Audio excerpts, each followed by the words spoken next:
We're live. Are we live? Can you hear me? Can we hear? We got things. I've sodded off the mic. We've got just the laptop mic, so the audio may not be great, but I think we're live finally for the Indy 500 qualifying. We're here. We've made it. I hope everyone's good in chat. Wow, what a qualifying it's going from there. Palou, we are here finally. Whacked man, good to see you in chat. Stephen's exhausted. Stephen has just worked a full shift of electrician duties trying to figure out there. So he'll be quiet for the first kind of remainder of the Fast 12. Tucci! As president of the Santino Ferrucci fan club, he's our guy. He's our guy. Enough about Santucci. Scott Dixon about to start his flying run. Jeez, we're already 8 in.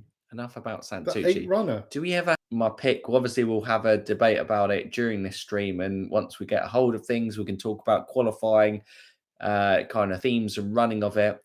We can catch up with anything and talk about who we think is going to do well in the race. But it's so good. It's the month of May to be at the Indianapolis 500. But yeah, Scott Dixon is on a flyer out there. Ganassi's are the only Honda cars who made it through to the Fast 12. But if you've been in a Chip Ganassi car, you've been in a very strong position to win the Indy 500 for the past, say, 4 years. Are we going to say? Yeah, 2020, 21, 22, 23. 2, 3, 4, 3 for Scott Dixon. This is a fast 6 time right here. Yeah, fast 6. Stephen's going for it. Second account. Hello, Palou! Strong, Dan. Strong.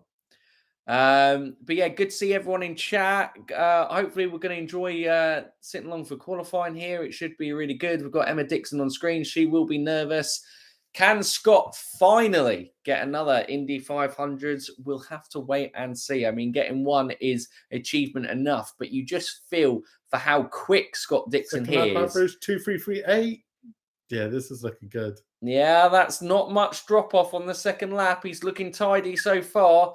Along that back straight, you've got to carry as much speed as possible. Get close to the white line. We've seen a lot of cars get loose through there, but it looks another good line. Car looks to be glued to the track. No mistakes from Scott Dixon so far as he comes out of turn 4. Round he goes. He's going to come across. What's it going to be? Lap 3 average time. Here we go. Is he going to stay in the 2:33? The times have come up in a second as he goes into lap 1. This is love that 2:32.8. Whoa, that's a small power drop. Yeah, his average speed is 2:33.6, so that is enough to keep him fine. P2 at the moment. But it is going to keep Santino Ferrucci on top. Unbelievable.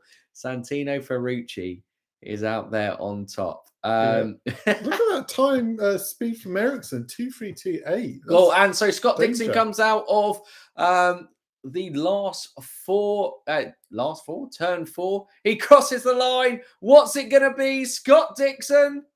P2. Emma waits nervously. P2. There we go. I'll tell you what, that was a cracking last lap from, Scott Dixon. He held it. He held it together on that 4. Absolutely. Bring back the apron, Roger Penske. The safer barriers have mitigated many of the concerns, and there is space in turns to add a new apron. Interesting, Scott. Be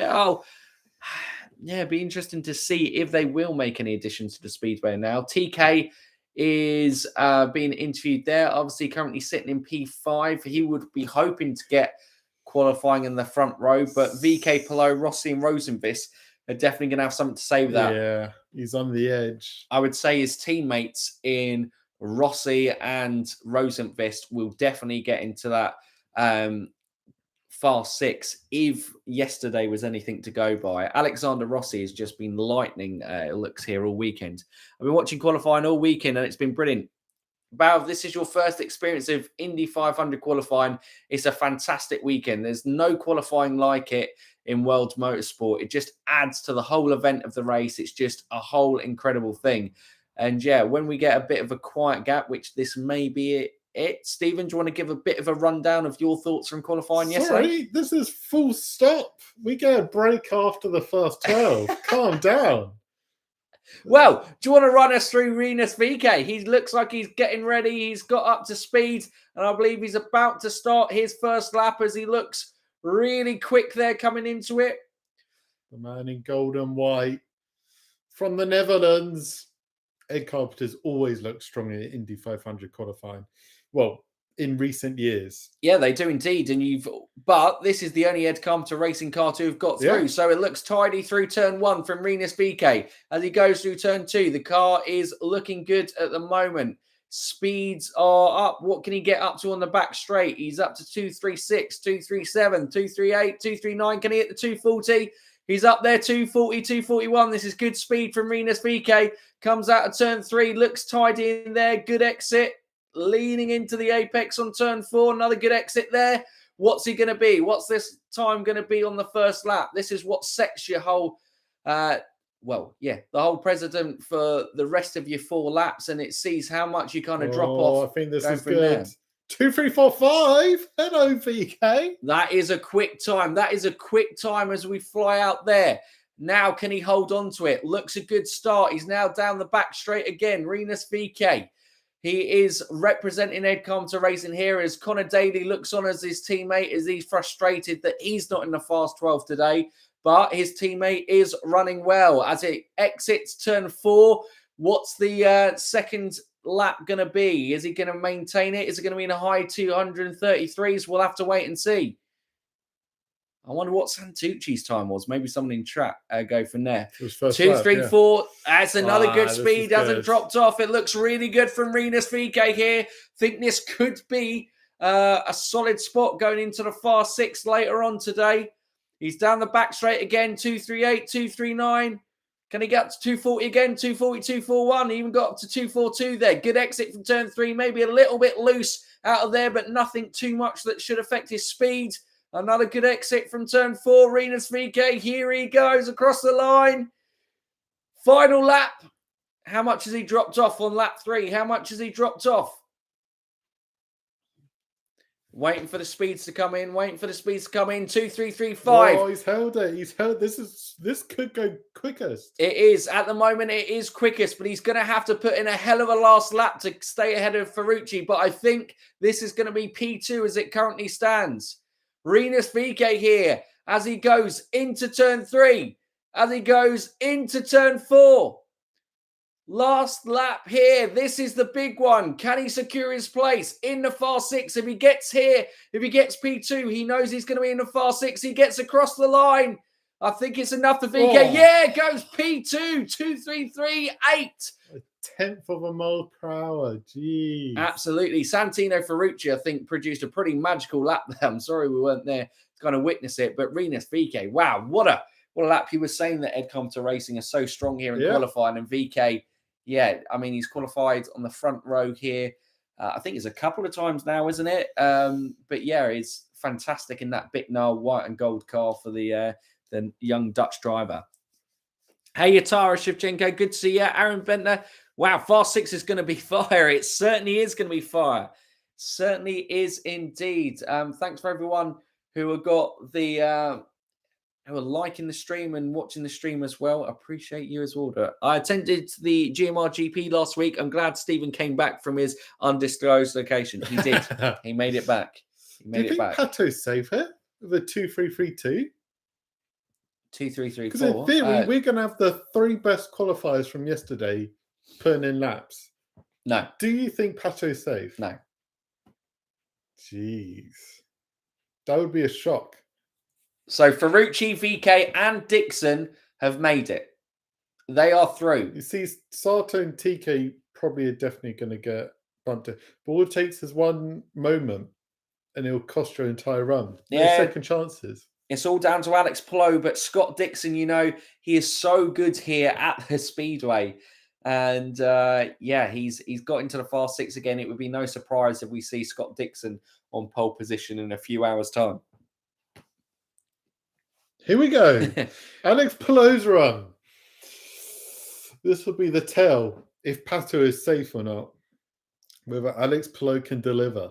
Absolutely. So he exits out of turn 2. The Spanish driver, the 2021 IndyCar champion, It was a big surprise there. He almost won the 500 that year. He is a guy who is well and truly adapted to the speedway, and we're going to see how quick he is on this first lap. I'm not sure if he is up there, but we're going to see what his speed is on lap 1 as he crosses the line. The time will come up shortly. Looks like the car is together. Looks like he's in a good position. 240 on the start straight is a good speed to go. 2:34.8. That is quick from Alex Palou. Pato O'Ward definitely is in danger through there. Along the back straight, 238, 239, 240, 241. Whoa, okay, maybe gonna lose a little bit of speed on there. Can he remain consistent throughout the corners? Can he get more pace? He managed to get up to the 240s on the start-finish straight there. How much has he lost on this second lap? Alex Palou crosses the line. Time's going to come in a second as he goes through turn 1. No mistakes through there. Looking tidy, looking good from Alex Palou halfway through his qualifying run. 2:3.41 drops off, but not massively. Still in the 2:34. Average is 2:34.4 at the moment. Lap 3. This is going to be key. Can he hold on? Can he keep it up there? It's got to be a high 233 average, I think, to kind of keep himself in a chance of maybe taking the top spot here. But I'm pretty sure he's going to secure a fast 6 with this run. Alex Palou, as he comes across to complete his 3rd lap in qualifying here across the line. What's the speed going to be? It comes up on screen. 2:33.2. That's quite a big drop off, but he's still 2:34. I think it's going to be a catastrophic lap 4 that isn't going to see Alex Palou going to the fast 6 today. He is down the back straight. It's all looking tidy. He's done turn 1. He's done turn 2. Just 3 and 4 to go. Can he continue as much speed? Got to 240 on the back straight. The cars, by the way, have been absolutely lightning this weekend, isn't it? 2:31 to secure your place in a race was mental yesterday. But Alex Palou, he's made it tidy through turn 3, turn 4. Checkered flag here. Where's he going to sit? He goes onto the timing boards. P3. It's just a 1/10 of a second slower than VeeKay, 2/10 slower than Ferrucci, but he does secure his place. Tony Kanaan looks on disappointed as that is the one that confirms that he will not be going into the fast 6. So Tony Kanaan will start the Indy 500 2023. Well, I was going to say he will start in P7, but that's not guaranteed at the moment. That is not guaranteed. From Palou there. I think had the biggest drop-off that we've seen so far between lap 1 and lap 4 because that lap 1 was so mega. It was, absolutely. Puts him in P3. Safety for the fast 6. What do you guys think of this single car qualifying? I think it's exciting. Yeah. I think it definitely works for Indy 500. I'm not sure it works everywhere. I think it definitely works on ovals. It wouldn't work, I don't think. I like the kind of chaos of the qualifying on road and street courses. But yeah, looks like Rinus VeeKay's been interviewed there. Big smile on his face. Not surprised. That was a mega lap from him as well. Absolutely right, Scott. It was a massive drop off on lap 3 for Alex Palou, and that's probably what's cost him. But he didn't necessarily need to push it. He just needed to get through to the fast 6. This wasn't your pole lap going from there. He was pushing. He may have just pushed a bit too much on lap 1. Yeah. No worries. TK will pass at least 5 cars on the first lap. I mean, there's every guarantee. TK is great at the speedway. And in fairness, if there are any of the kind of older guys in it, I don't think, Castro Neves has his strongest chance of winning the 500 this year, of going for a record-breaking 5th Indy 500. I think Sato and Kanaan are probably the best suited. Who's your favourite Alexander Rossi starting his run? So here he goes. Alexander Rossi comes out of turn 4 to start. He's already on lap 1. He's already out of turn 2. He's on the back straight up to 238, 240, 241. I mean, this times are going mental. I think he got up to 242 at some point at that back straight. It looks quick. This was the guy who was absolutely lightning. Did one run yesterday and said, that's me. I'm done. Out of turn 4 as we go onto the main straight. Alexander Rossi going to pass the finish line. We had a 23.8 from Alex Palou. Where's the average going to be? Where's Alex Rossi's first lap going to be? It is a 2.340. It's not quick. It is not quick. Ooh. Alexander Rossi may be in danger. It is here. quick. It is a 2.34. In perspective of what we've just seen before, it is still quick from there. 0.8 of a mile per hour slower than Palou.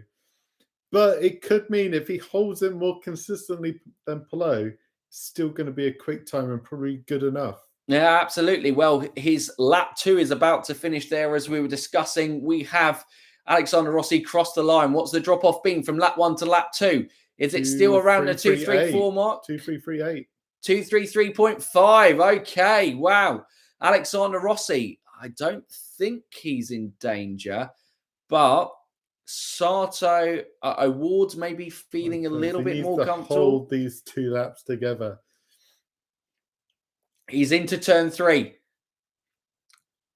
He's looked tidy. He's into turn 4. This isn't the speed that we saw from Alex Rossi. Maybe he's missing out from not doing as many runs as maybe some of the other drivers yesterday, but he didn't need to.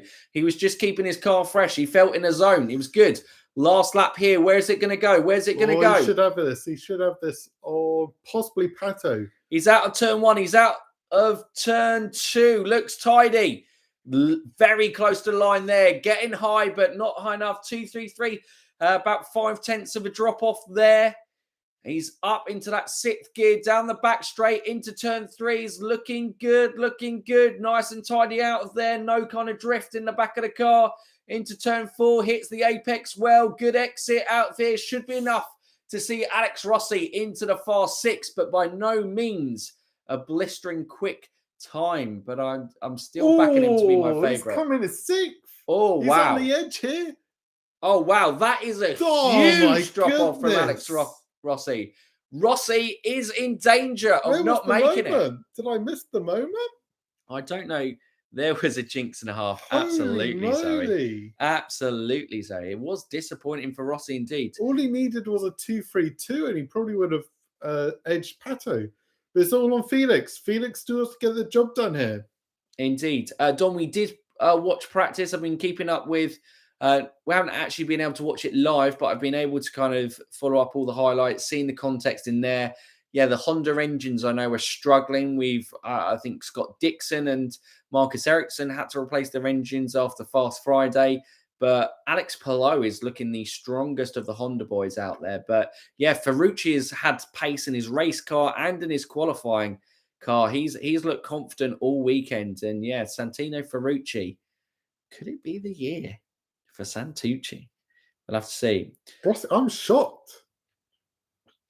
Yeah, I mean, and also Felix Rosenqvist, if there's one thing he is pretty damn good at, it's qualifying in IndyCar. So if I was Alexander Rossi, I would be sweating right now on my teammate. So here he goes, Felix Rosenqvist. This is the big one. Who's going to make it to the fast 6?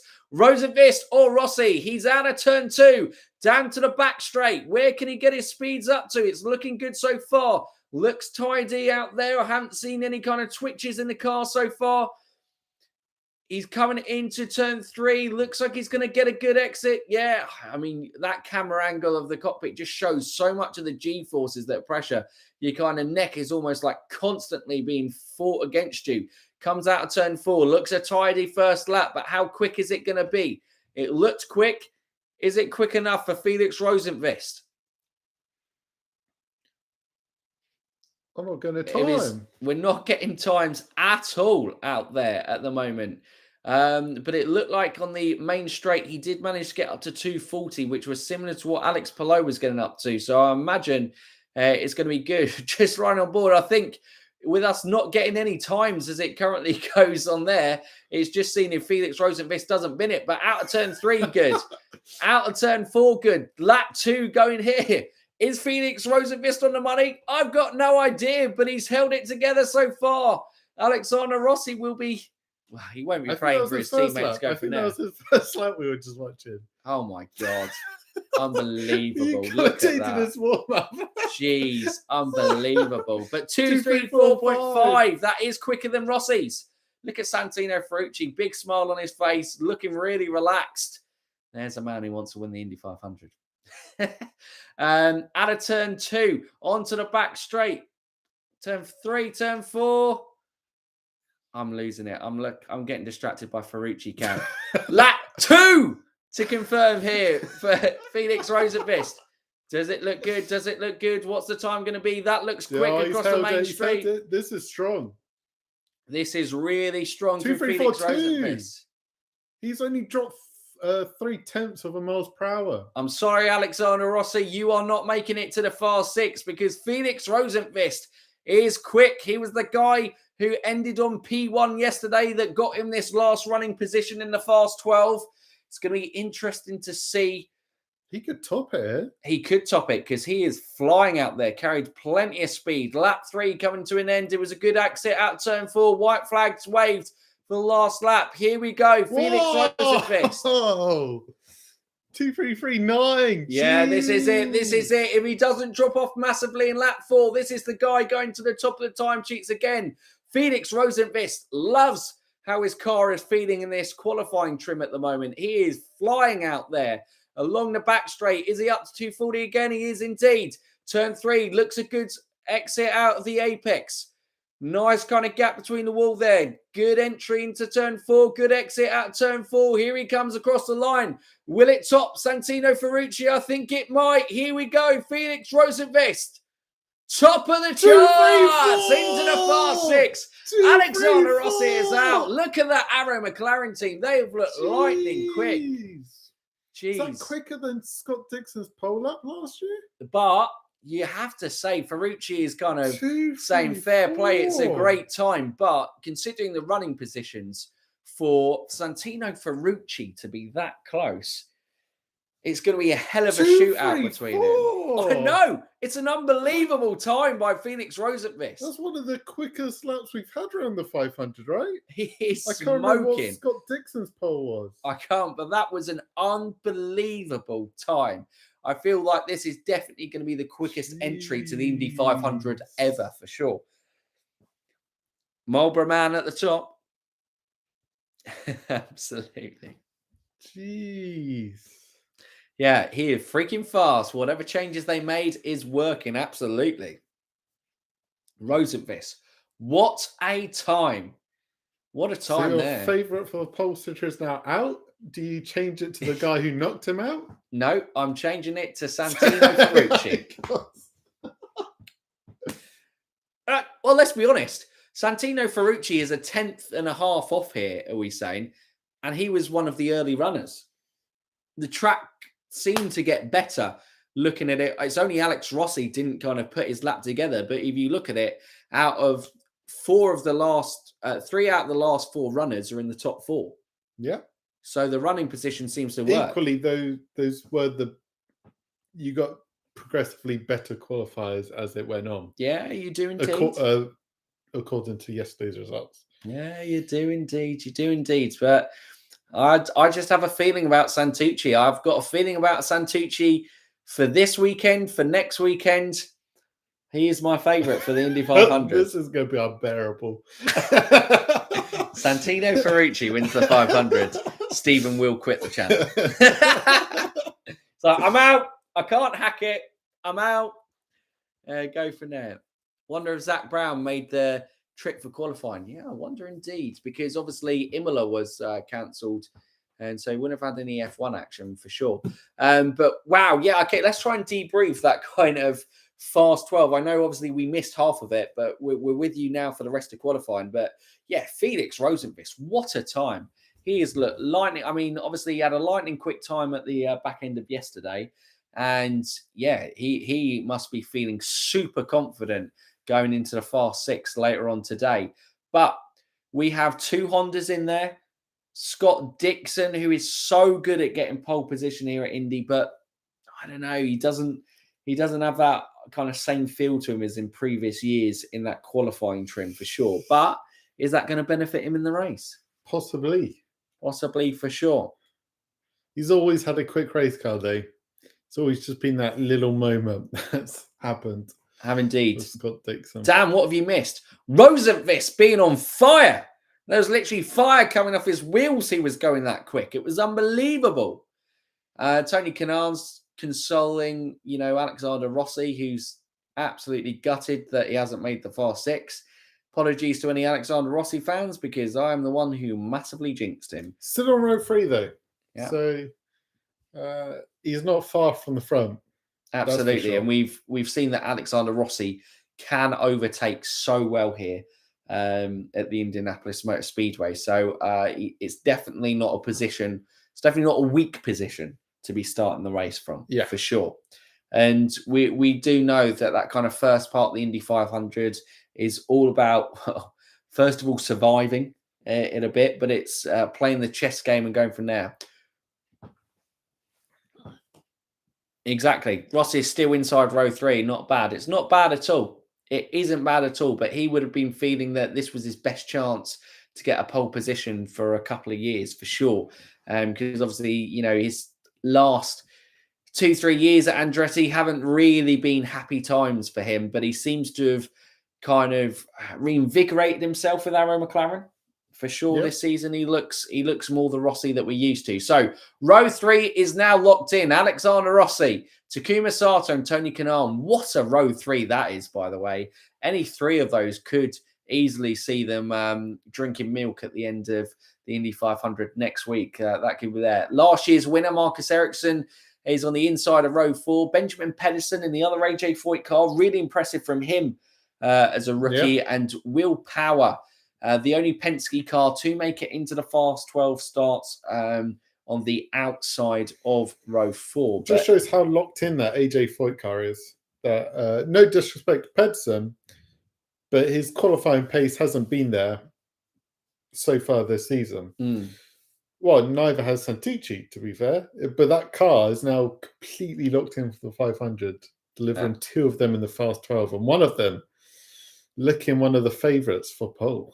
Absolutely. We know that the Indy 500 is such a special race for AJ Foyt Racing in particular. Obviously, he's one of the joint most winners of the race with 4 wins here at the Speedway. It's kind of where he made his name. Yes, he's a 7-time champion in the series as well, but, he has his face 4 times on that famous Borg Warner trophy. And, it's nice to see the AJ Foyt car actually competitive at the Speedway for once again, because, it's been a good while since it's been competitive. The backroom staff, obviously, I think it's Mike Kanaan, is it, who's they've brought in to dial in their Indy 500 cars, and it's really kind of paid off for sure. There are 26 other drivers who'd swap him. Absolutely, Scott. Absolutely, there is. I really enjoyed the last week. Other than Monday, I was able to have all practice playing on Peacock in the background while working. Oh, big C. Perfect. That's great. Really good. And I think it's been a fantastic qualifying. Obviously, first day, wasn't it? Washed out from there. But other than that, it's been pretty good. We haven't really had any big wrecks at all in practice. So guys have got plenty of time. I think, talking about it, obviously, we've now got bump day coming up. Where we've got the 3 Rahal Letterman Lanigan cars coming in, and it's going to be interesting to see how they do today, because they've got to be the biggest shock. They've had no pace, nowhere all weekend, and big shock, big surprise for Rahal Letterman Lanigan, and really disappointing to kind of see how they've gone. But on the back end of that, with Rahal Letterman Lanigan being so disappointing and being on our screen shortly, and also we have Stingray Rob, where Dale Coyne, they just haven't had it together, but being a rookie, maybe not too much of a surprise to see Stingray Rob there, but still probably disappointing for him that he's got a chance of missing out on the main event. But he isn't by no means the favourite to miss out. So you've got to say that, Stingray Rob hasn't done a terrible job, but he'll definitely be feeling nervous going into this bump day. One of the drivers, and I feel it with only 234 with only 34 entries, I kind of feel like it feels cruel, almost, because you've got just one guy misses out. If there's 2 or 3 of you, you've got someone to kind of maybe go, consolidate with. But if you're that one driver who doesn't get into the race, it's got to be gutted, especially if your name is Graham Rahal, with so much history at the Speedway with his family. Obviously, Bobby Rahal is a previous Indy 500 winner as well. And yeah, I think I heard David Land speaking about, in 1993 was the last time that a Rahal Letterman Lanigan car didn't qualify for the Indy 500, which is, nearly on 30 years today. And that was his dad who didn't do it. So if his son 30 years on, that would be, massively disappointing from there. Have we just got no coverage? We've got about an hour to bump day. Okay, perfect. We got an hour to kind of chill. Probably means it's a good way to round up. But I was going to say, as we're focusing on those cars at the moment, Callum Ilott from practice, he's had so many issues with his chassis. On Friday night, he switched to not his spare backup car, but Canapino's spare backup car. Never driven a lap in it at the Speedway. I know it's different, but, I know it's kind of not completely alien to him, but, he's had no ways to kind of tailor any changes. Maybe kind of did a few little things that Canapino had on the car, because obviously Canapino was looking confident about getting through. But I think he's got to be the most impressive guy, not kind of being at risk to be bumped out. And a mega last lap from David Malukas as well, from 2 young guys in their sophomore years. It was good to see them pull out the laps when they needed them. Yeah, the Malukas was Del Coyne don't look like they've got the right setup for the 500. Their car's not looking too good. But yeah, Malukas delivered. But I kind of expect that from Malukas. Yeah. My 3 standouts was, like you said, Callum Ilott, because of that chassis change. And even though the chassis is a chassis, it's still the setup and all that stuff and comfortable in it. You then had RC Enerson in the full rookie ticket, probably favourite to be bumped. And he's not even involved in bump day. He got the job done. He's on the last row, but he's on the second to last row, isn't it? Exactly. Yeah. Last row gets decided today. Yeah. So what a job that team has done to deliver with a rookie and a rookie team. And then you've got the only non-full-time entry at Rahal Letterman Lanigan that's not in bump day. And that's Legg. What's her first Catherine name? Legg. Catherine Legg. That was it. I knew it was a K. Yeah, she's near us, actually. I think she's from Guildford originally. In terms of there, so only about 30 minutes away from where we are. She races in the IMSA series, comes across for the 500, and absolutely nails qualifying. Yeah, obviously she's driven in IndyCar before. I think she had full-time rides in the back end of Champ Car. Correct me if I'm wrong in chat. Third 500. Yeah, it's been a long while since she's done it. So why do you say Rahal and not Rahal? Then I don't know. I see RLL car going home. Yeah. Stingray Rob was slow, but Malukas was quick. Yeah, I think it's got to be favourite for. I feel it's certainly favourite for a Rahal Letterman Lanigan car to go home. Stingray is, if they think Malukas had the quicker car, they can try to take bits from that car, stick it on Rob's just for qualifying to get him out. Whereas with the Rahal Letterman Lanigan crew, they have one car that's made it through, but they've got 3 cars that are battling out for bump day. So you can't all take the same parts from your quickest car. Exactly. It's just going to be a slow slog between the 3 of them. No, it is for sure. I think Stingray's probably should be safe. He should be safe, but you never know. If someone bins it, they're gone. They're out of it. Yeah. So that's also the kind of high pressure one, and this is even arguably higher pressure for Pole, because Pole isn't everything at the Indy 500. So much can happen in the race. You know you're going to be there. You'll just essentially, if you bin it, obviously it can massively affect your kind of race the following week, but you've got a week to kind of fix it up. But if you make a mistake that involves you binning it, that's it. You're out. Yeah. You're home. There's no chance of you getting through from there. Brother JP, great to see you in chat. Leg is in, but it's starting 30th nonetheless. Well, yeah, absolutely. But in a car that's fundamentally slow, to out-qualify your 3 full-time entries. The interesting one on that, I saw David Lamb bring it up on his thing. How much of that do you reckon is that car was solely focused on the Indy 500? Quite possibly. So just having that little extra time on a terrible car has made a big difference to Catherine Legg for sure. Yeah, still got to deliver. Absolutely. I think she is the quickest woman at the 500 qualifying wise. Well, I think so. I mean, I think it's going to be the quickest 500 full stop. It was stupid times that people were needing just to survive. When she did her lap, it was like, well, she's safe. And then it comes right down to the wire that Lingard nearly bumped her. Exactly. Yeah. No, but those were my 3 standouts from qualifying. It's just crazy. Absolutely. And we've got bump day with 3 Rahal Letterman Lanigan cars. And it's like, what is going on?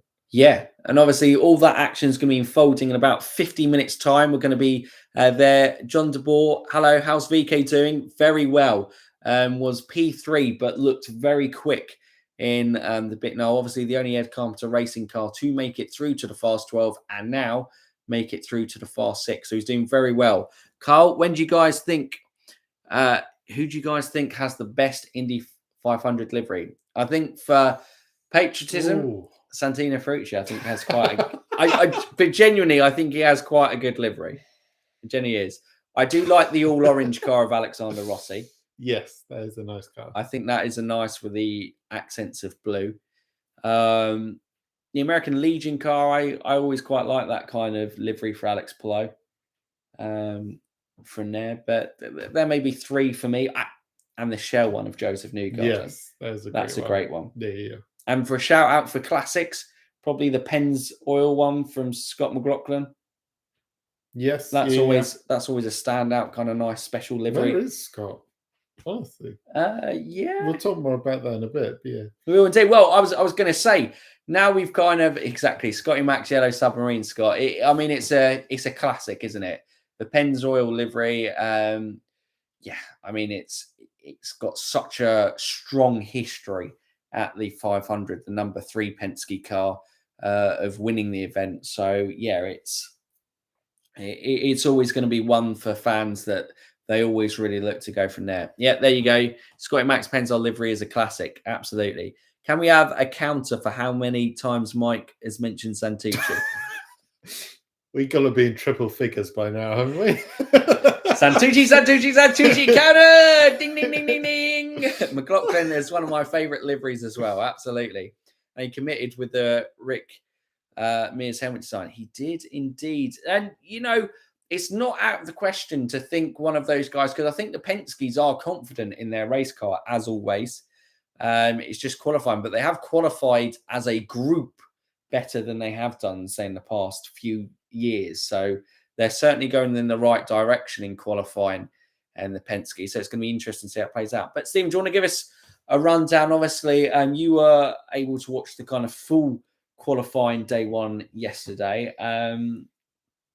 You know, any kind of standout performance, any people you're kind of looking at maybe lower down in the field who you think maybe look a little bit competitive, even though they didn't make it into the Fast 12?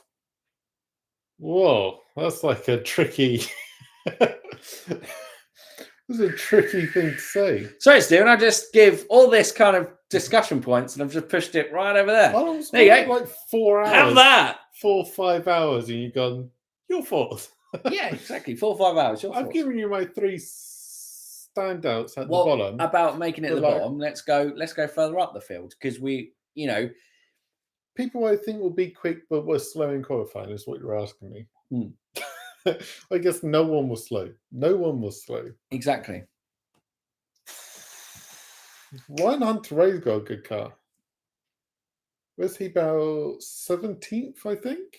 Well, yeah, let's get it. I Isn't he out qualifying his DHL livery of Roman Grosjean? He has out qualified him. Let me get up the rows of qualifying for you as we go along. But yeah, I know thought how to answer this question. No, I thought Ryan Hunter-Ray. He was quick but slow. Yeah, no, Ryan Hunter-Ray feels confident, and obviously the Dry Rainbow team have done. It's a shame not to see Sage Karam come back because he's done well and has done so well for that team in recent years. But having someone as experienced as Ryan Hunter-Ray on it, it's really 18th. interesting. Ryan Hunter was 18th. Yeah, we'll have to work out the rows on that. I think that's row 6, is it? Yes. That's how divisible threes. Savage. He is really upset that I threw the question. It's like, well, what do you want me to talk about? Everyone can do. I think Joseph Newgarden is still in a strong position. Yes. I was saying to you that it feels like same old story for Joseph. It's just how many places he can make up in the race. Can he maybe a well-timed caution work on his strategy, or can just everything in the strategy just go right? He needs things to go his way next week. Obviously, it can flip in a second, just being in the right place at the right time. But it just feels like they've been starting so far back last couple of years, left far too much to do on the Sunday. And it feels like they've done that again, starting in 17th. They went for a crazy move at the end that they pulled their time to have a shot at the fast 12. So they went to lap 1, deleted their time. So if he made a mistake, he would have been probably involved in bump day. Yeah. It's crazy. But he managed to get in 17th. Geez, Penske's. Will Power, the only one, and he's been knocked out of the fast 12. Just not got the qualifying trim, but they always deliver with race cars. Exactly. And that's, I think, what makes Will Power maybe a little interesting, because we spoke about it. He's not out of the championship. I think he's 52 points off the lead, but I would be incredibly surprised if he put a serious challenge towards his back-to-back championship. We've spoken about this in other streams before. That's not necessarily being critical of Will Power as a driver. It's just saying how difficult it is to win back-to-back championships in the IndyCar series. So a focus maybe more on the 500 this year. P12, obviously, being in row 4, it's not a bad position. No. Not a bad position at all. He's there. He's in the mix, unlike teammate Joseph Newgarden. Scotty Mack is just outside. Also on row... No. He's on row 5. So... They do have race cars. It's just, it always feels too late, their charge. Always comes in that last stint. It does, but they have qualified a little bit higher, I think, than they have in recent years. So they've not got as much to do. So they don't need as much to fall in their favour as what they have done in kind of previous What about seasons. race to 5-man himself, Elio Castro Neves? P20, another awful qualifying for Meyer Shank Racing. Look, I think Meyer Shank are just tanking as a team at the moment, a bit like ROL. Like, those are the two teams this year who have been awful. And not like those guys will be working so hard. The drivers are talented. We know they can deliver in the series, but for whatever reason, whatever they're doing, they just can't fix any pace. And that's on road courses, street courses, and on the ovals. The car is just not delivering. And, even Simon Pagenaud isn't, necessarily in a great qualifying position. He's about 50? I want to say something like that. He's still within a chance. No, wait, sorry. Pagenaud went slower than Elliot, 22nd. Yeah. So, it's difficult from there. LA's 4th win was somewhat of a happy accident. Yeah, I'd say so.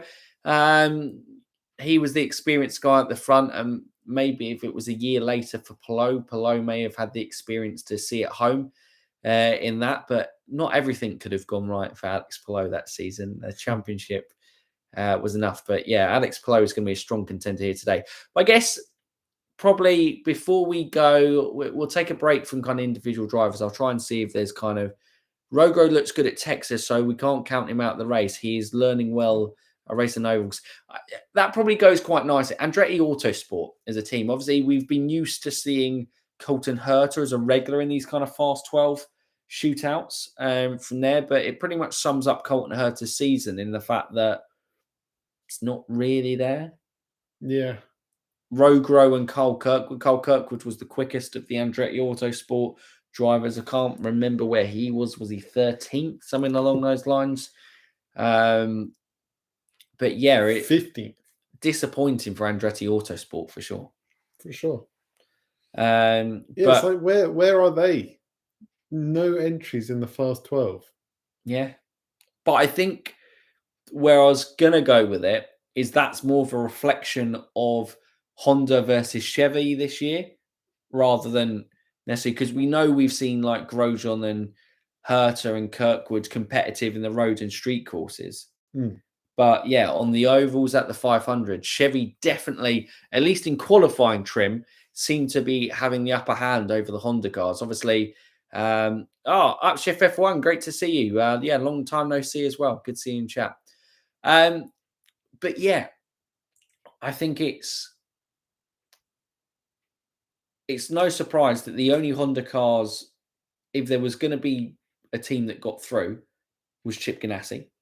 They've got an incredibly experienced lineup, and they've been the strongest team at the Speedway for the last 4 years in a row, consistently. And it's a surprise that they haven't won more than just their one time with Marcus Ericsson last year. But, you know, Hondas have had the advantage. We saw a little bit of a sway towards maybe Chevy last year. We're coming back, and it looks like it's been a real strong push. We know in the, what was it? Who won in Texas, actually? I'm trying to remember. Was Newgarden. Newgarden? Because it was Pato Newgarden and Grosjean Bindit, didn't he, at the end? Yeah, and it was Newgarden. I was going to say there was maybe a drop-off in Hondas there, but no, the Honda mileage on the road and street courses seems to be going well, but Chevys definitely seem to have the pace on the ovals or super speedways, as it seems. You've been to the Indy 500 35 times and know what they'd like. Oh, all times, unbelievable.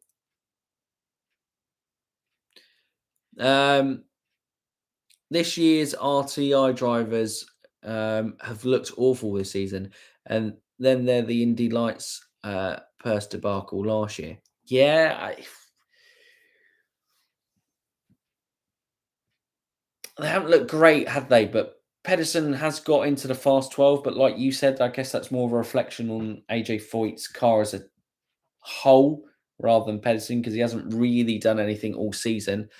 But yeah, who's been the best of the Road to Indy guys who've come up this year? And there doesn't really seem many of the guys. No. When you compare it to last year, where you had Malukas and Kirkwood, I know you consider them at that kind of top level. And then this year, none of them have kind of come out swinging. Well, I'm trying to think. I mean, yeah, Canapino wasn't even a Road to Indy, but he's been a pretty decent addition, I would say, to the Juncos Hollinger racing team. He's just a solid driver alongside Callum Ilott. But yeah, Pedersen, I can't even think. Stingray Rob, yeah. Difficult, maybe difficult in a Dale Coyne racing team, but I guess alongside Malukas, he's looking quite shown up. No, Devlin was here last year.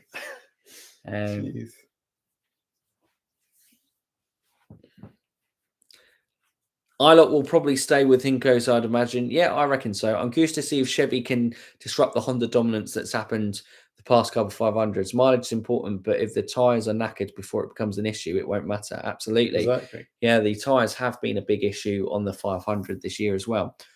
Rob kind of shouldn't be there. Bourdais was a better shout.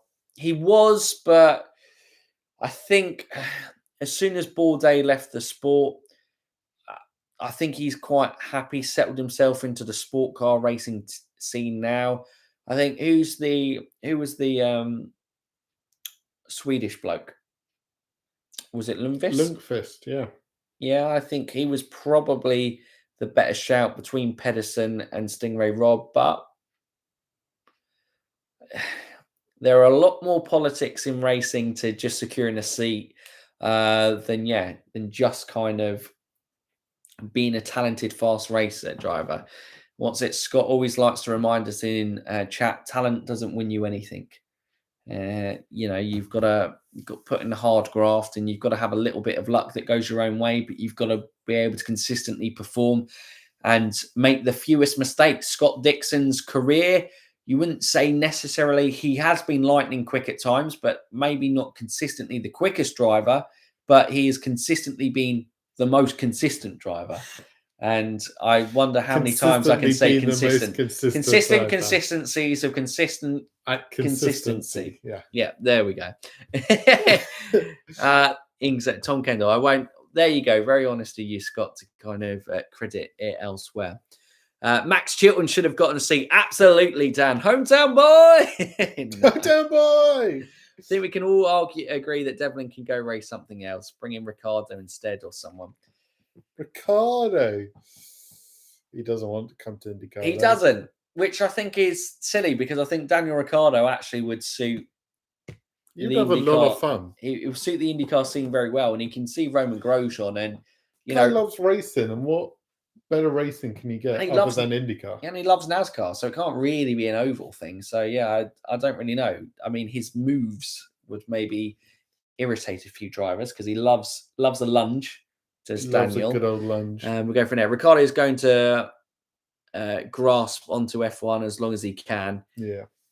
Yeah, I think a lot of people do that.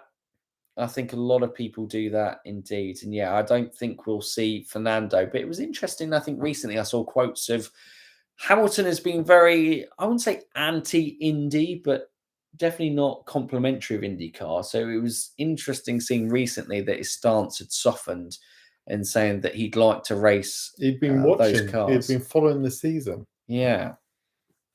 Which is a hell. But I guess, when you're not competing at the top of F1 anymore, maybe your eyes do kind of get turned at a series where you think you've got a better chance of getting in a competitive car. It's all about the driver, mostly.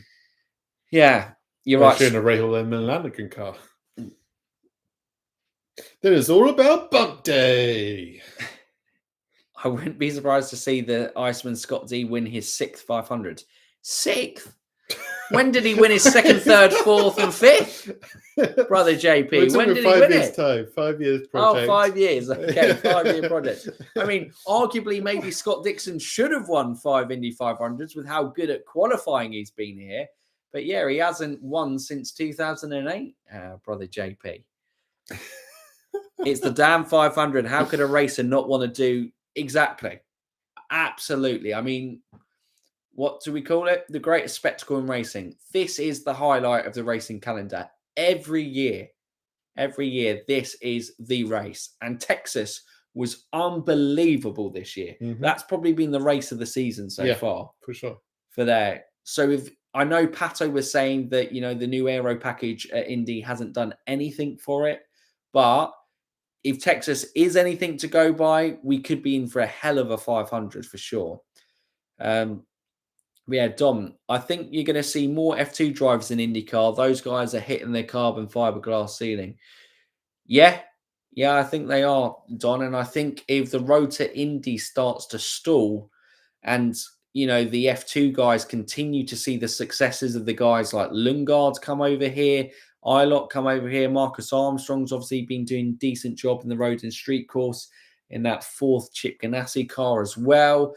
Obviously, Alex Palou came from the European scene. Pato O'Ward kind of flirted with it, but I would call him more a road to Indy driver probably than a kind of European project. So yeah, it's got to be interesting. We've got to get the next load of Malukas and Kirkwoods through, because it's good to see American talent come through the system and keep that consistent road of American talent coming through to compete, because you need that balance between top international talent and top homegrown talent. And I think that's what makes kind of IndyCar such a unique and brilliant series for sure.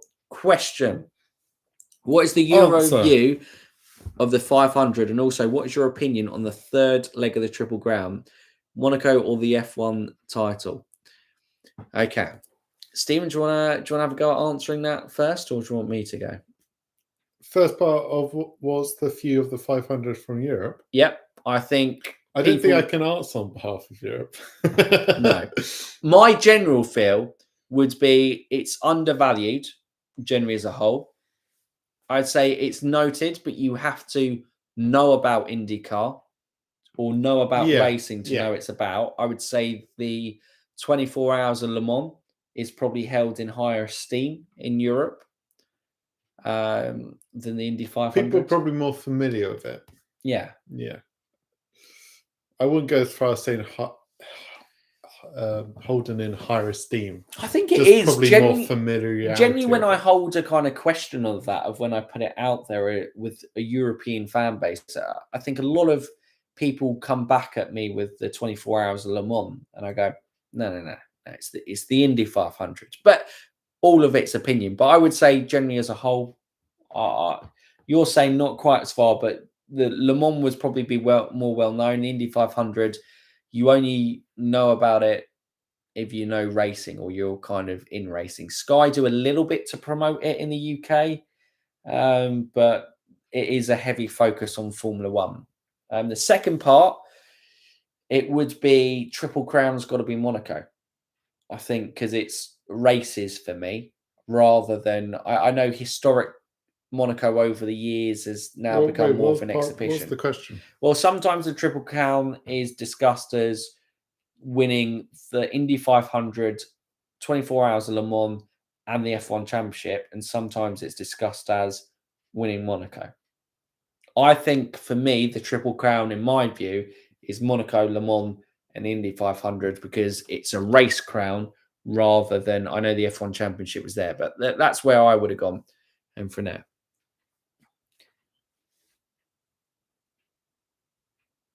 Yeah, it is interesting about Graham Hill. I guess it's always difficult. Do people maybe think that there was an element of fortune to Graham Hill's Indy 500 win?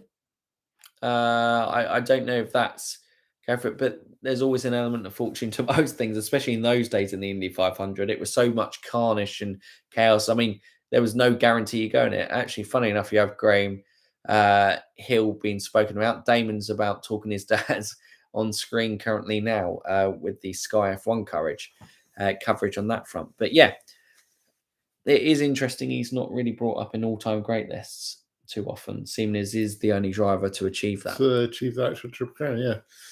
I feel like the Triple Crowns kind of decreases in popularity as per se, as the years go on.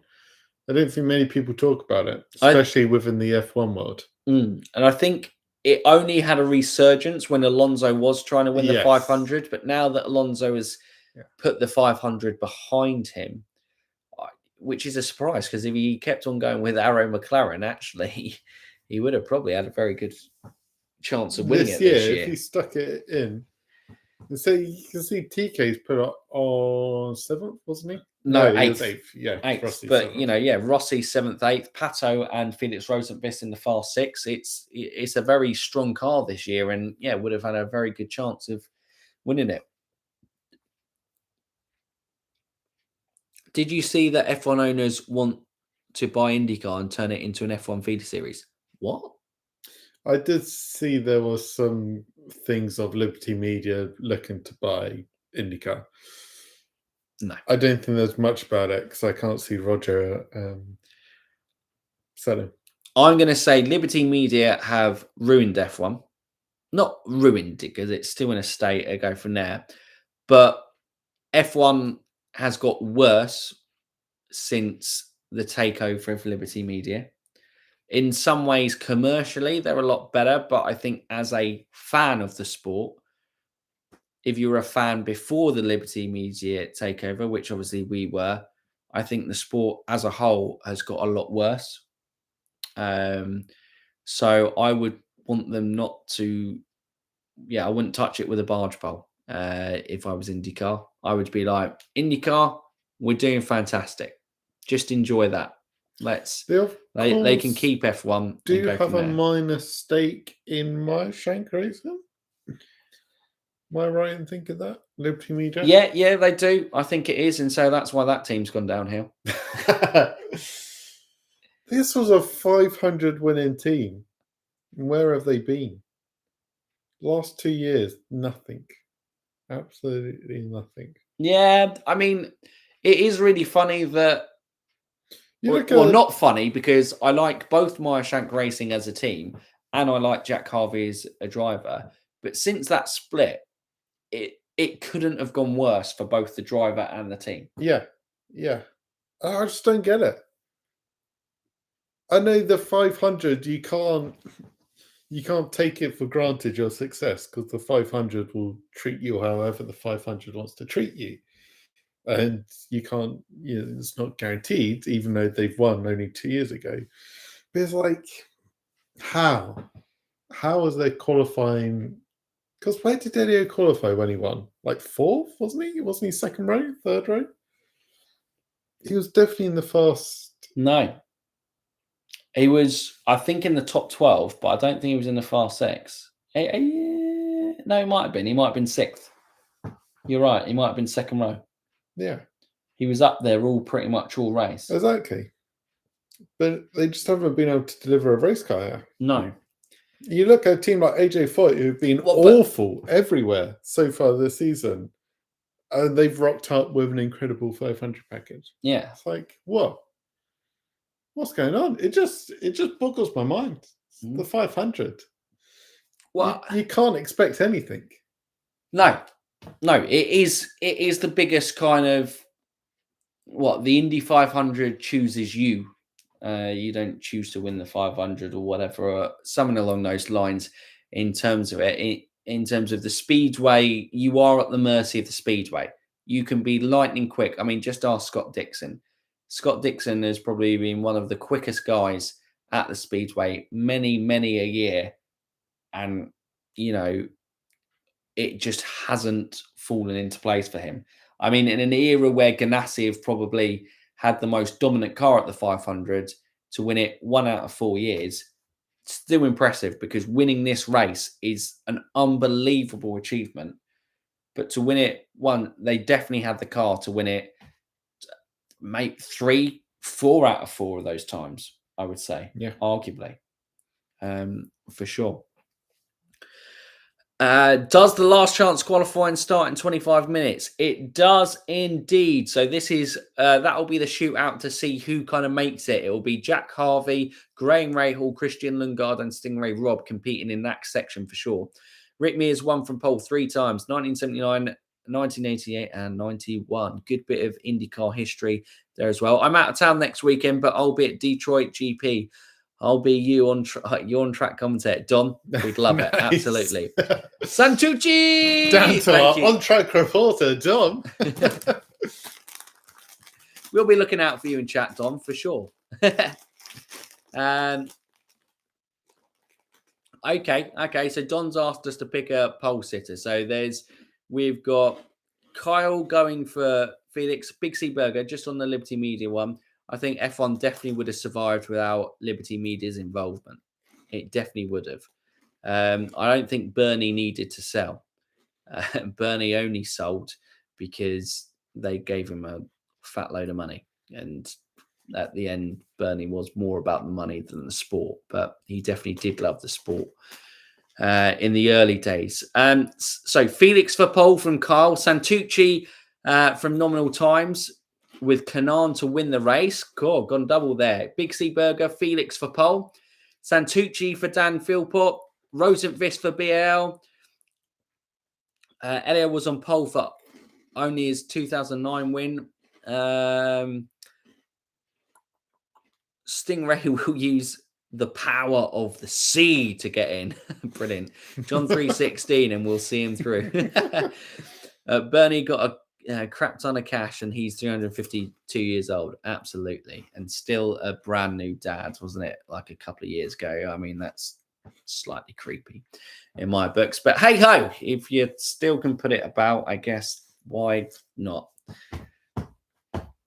There's probably you have to go reasons. down this route. I don't know. Scott brought it up. We were talking about pole sitters. We were indeed. Back to pole sitters. No, don't blame Scott here. Scott didn't put you down that path. He was just stating he's a vampire and Scott, he's still alive at 500. People have watched this channel long enough now that it does not take much for me to go off on a tangent. So if you leave temptation there, I will go off on a tangent. Santucci for pole, Stephen.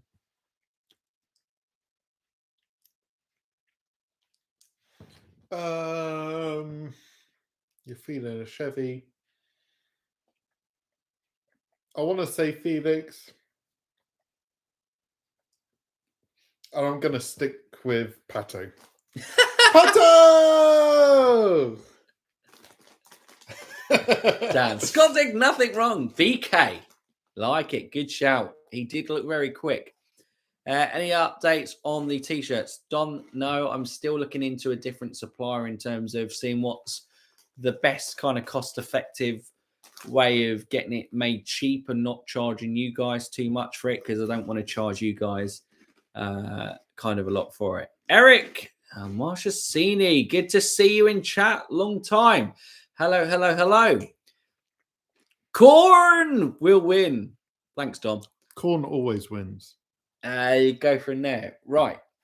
26 of you in chat and only 10 likes. What's going on, guys? Like the stream, share it around, get it through there. We're going to be your voices for this bump day qualifying, the fastest qualifying, and obviously for the 107th running of the Indy 500 next week. If you sell enough Indy 500 t-shirts, you will enter the Indy 500 next year. Absolutely. Yeah. I think it's either Graham or Harvey to get bumped. I think it's Graham. 20 minutes to bump day. Yeah, we probably should start talking about the 4 guys. Yeah, look. My favourite is Graham because I think he may even bin it. That car looks wild. Yeah. Christian Lundgaard and Jack Harvey's car looks slow. But Graham Rahal's car looked undrivable at times. Yeah. And he's doing a great job delivering 4 laps, but that car could go at any moment. Yeah, and I'm going to be honest with you, if they were taking stuff off Catherine Negg's car, I'm pretty sure all of it was going on Graham's car because he had the least. Rob is terrible. I don't know. He's suffering from slow car syndrome, whatever, himself with that Dale Coyne. I know Malukas has put it into the high 20s. Yeah, but low 20s. Malukas I view as a potential championship winner and future Indy 500 winner. Yeah. I think he is that talented for sure. With Stingray Rob, I think he's a strong midfield runner. He may surprise me and go on to kind of be better than that. But, you know, he's a rookie. So it's going to be interesting to see kind of how he develops and kind of kicks on in that season. So I don't think he's awful. I would say he's better than Devlin Di Francesco. He's in the Andretti Autosport. I think if you had Stingray Rob in the Andretti seat that Devlin's in, I think you would see better performances in there. But that's my opinion. I'm not a racing driver.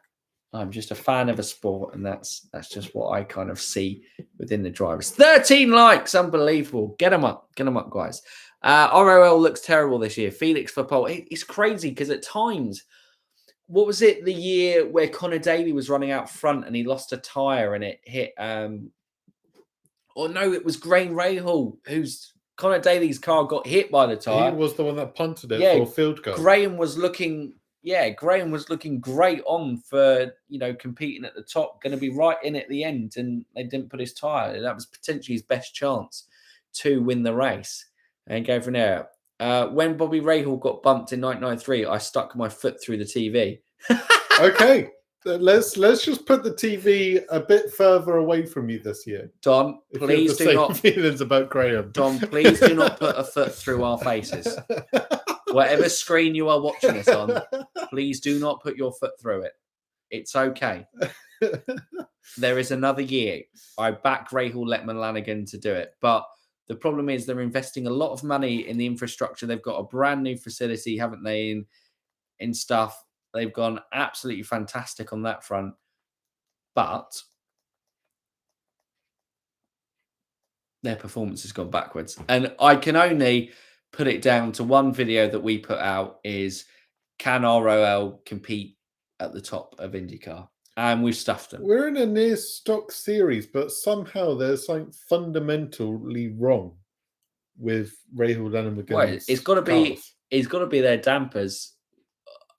There's got to be some issue there for it, because that's your main difference. That mechanical grip in the front of the car, that is the main difference between the teams. And yeah, they're just losing bit, because we know, even this year still, Christian Lundgaard and Graham Rahal competed at the front of the grid. Lundgaard obviously got pole position at the Indy GP, didn't he? You know, and almost kind of, he was still competing up there to win the race from there. So we know that they can still be competitive and win pace, but for whatever reason, it just hasn't been great. No. I bet the priest who had a Christian Stingray Rob couldn't keep a straight face during the service. Okay, yeah. I know you come up with jokes. I didn't get that one. You'll have to explain it for me. IndyCar did recently upload the full race of Ed Carpenter's 2014 Texas win on YouTube. That would be good to kind of go back. Maybe we do in the close season. I know we said we would, but I think we are now in a position where we can regularly live stream. So hopefully in the close season we can do a little bit more kind of coverage for you guys as well. And maybe watching those old races to be there. You're safe. RLL got cursed by Indy fanatics. They did indeed. Rail missing in 93 hurt him down the line too. Ever since I said, I reckon RL, I said two of them in my top 5, wasn't it, last season? No, you stuffed it. Ever since then, it's been one-way traffic, and that's downhill. We have well and truly cursed Rahal Letterman Lanigan. He dumped Honda in 94 for the fear of missing a second year in a row. That Honda HP would have helped in 95 and beyond. Yeah. Yeah, it would have done, Scott.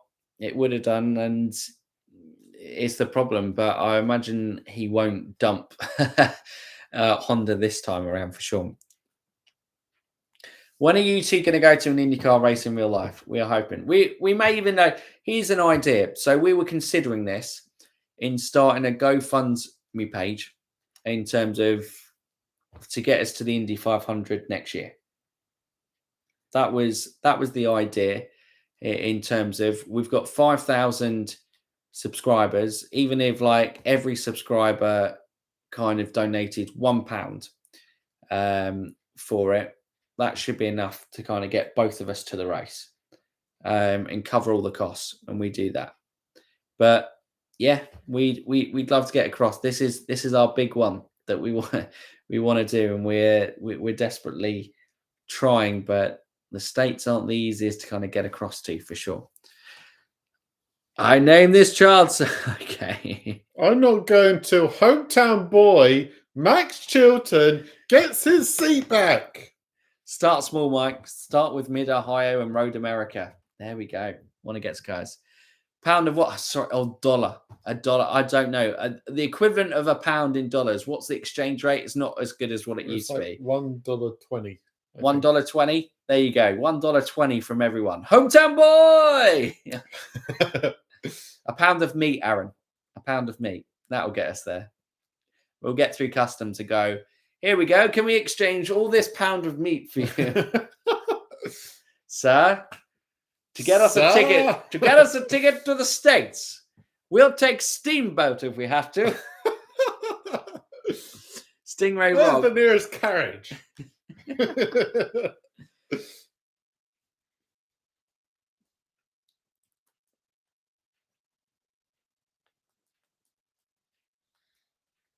Yeah.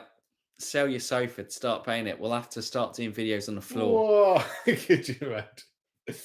Exactly. We will enter the Indy 500s with hometown boy Max Chilton being the driver to win the race. Yeah. Hometown boy. You can't get any better. Can't get any better. I mean, I have to have a long old think to come up with any name that's close to hometown boy's ability on a racetrack. Max Chilton. It's hard to find anyone more talented than Max Chilton. It's really, really difficult. It is. It is. And as we talk about that, 10 minutes to bump day. We are joined by our guest, Magna. It's the bump day. Welcome, Max Chilton! Maybe we should do that in terms of getting people to kind of join in and watch along with us. Going, oh, and we're just going to get onto screen. He's flown over from the track. Tony Kanaan. TK, how you doing in your last 500? I'm looking up, but I'll be looking down, won't I? Well, that's it. This is TK's last 500 on a more serious note. Do you reckon he gets the fairy tale ending? And wins. He's in it. They're a good car. It was car really nice. He had an interview before after one of his runs yesterday, and he was like, "When I was going out, I wasn't thinking about qualifying. I was just enjoying the moment because he knew this was going to be his last qualifying at the 500. He was seeing all the fans, and it was making him happy. He said, I was just happy, enjoying the moment. So I don't think he cares whatever. Oh, obviously, everyone wants to win the race. But I think there's a part of TK that is just going to love every second of driving around the Indianapolis Motor Speedway. And if he finishes last, he'll still have a massive grin. I'm sure. Scott, I believe TK is done when he doesn't come back. Brilliant. I'll spend the next 10 minutes watching NBC's track and field coverage from Bermuda. You guys would freak out at Indy. You can bring it all of the food and beverages that you'd like. Unbelievable. We can bring corn, Don. You're telling us we can bring corn. 10 minutes. Yeah, you say 10 all minute the warning. food and beverage we would like. It's just bags of corn. You just say that. Here, those guys. They're the corn guys. Hy-Vee sponsorship. Hy-Vee corn. Oh, geez. Back in the Midwest. Out we go. But yeah, I think we've said it. Graham Rahal, I think, is the favourite to go. Yeah, is he your favourite to go? It feels weird. I feel like with 4 drivers, there should be more of a discussion. I mean, if there were 36 cars entered, my favourite would be for all the Rahal, Letterman, Lanigan cars not to make it. Yeah, true. I just think they've been. No, I think Lingard's got enough. I reckon Lingard, Stingray, Harvey, Rahal is my order. Yeah, could you imagine? The fact that they're slower than the all rookie ticket of is it Able Motorsport? Yep.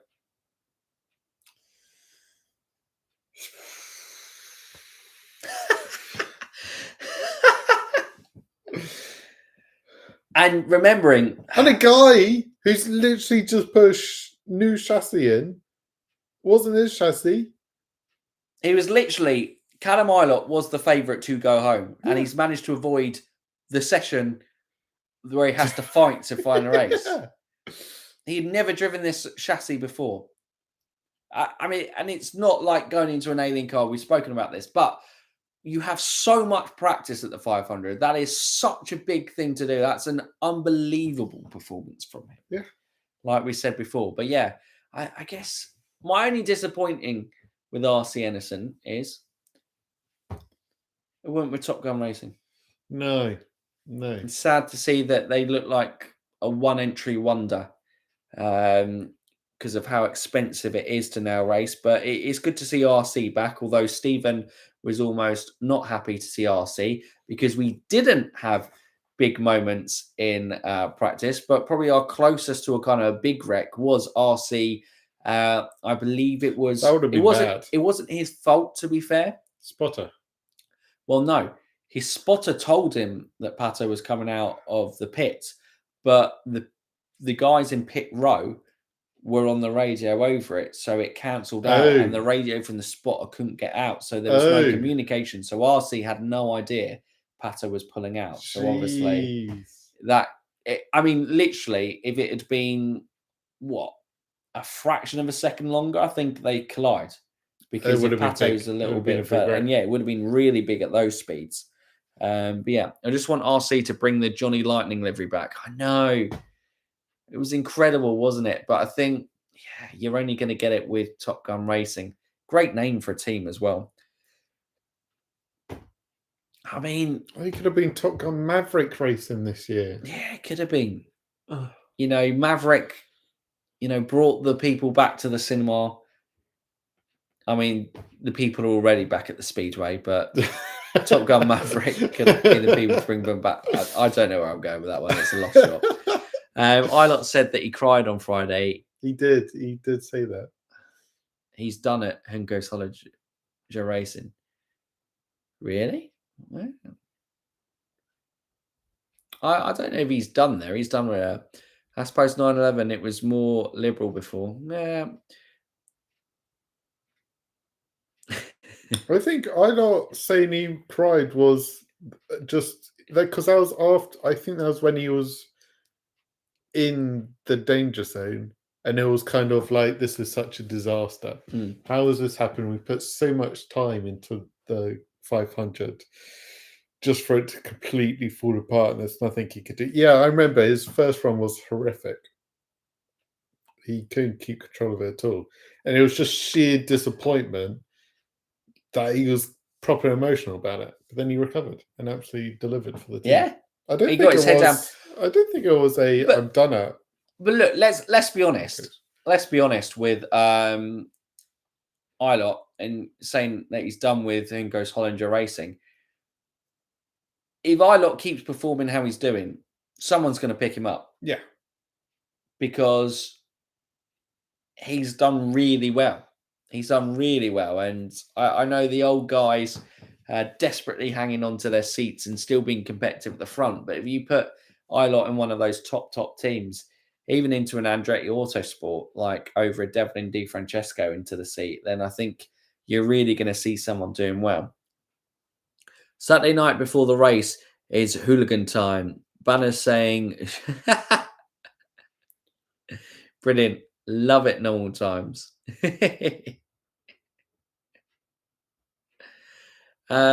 If Jack Harvey misses the race, is it possible that RL could fire him mid-season? Harvey, what was that? That is a huge question. I don't think they would fire him, but I think he is very close to going at the end of the season. If the results don't turn around. It's like, I still come back to what's wrong with that team. Because I know,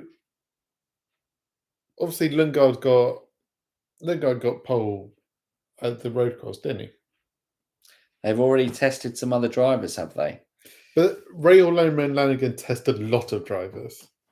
They're a team that throw a lot absolutely. of drivers. He did Antonio Felix da Costa, Formula E champion. He's done there. Who else has tested for them? Oh, I can't remember. I mean, it was when they were going to. I put out this statement. I got no. Well, in fairness, they had Santino Ferrucci, didn't they? When Lundgaard was fighting for the seat, and who else was in the running? As well, there was three of them in the running for the seat. But yeah, I can't go for now. Zat Veach, absolutely. 2020. They're a team that tested a lot of drivers.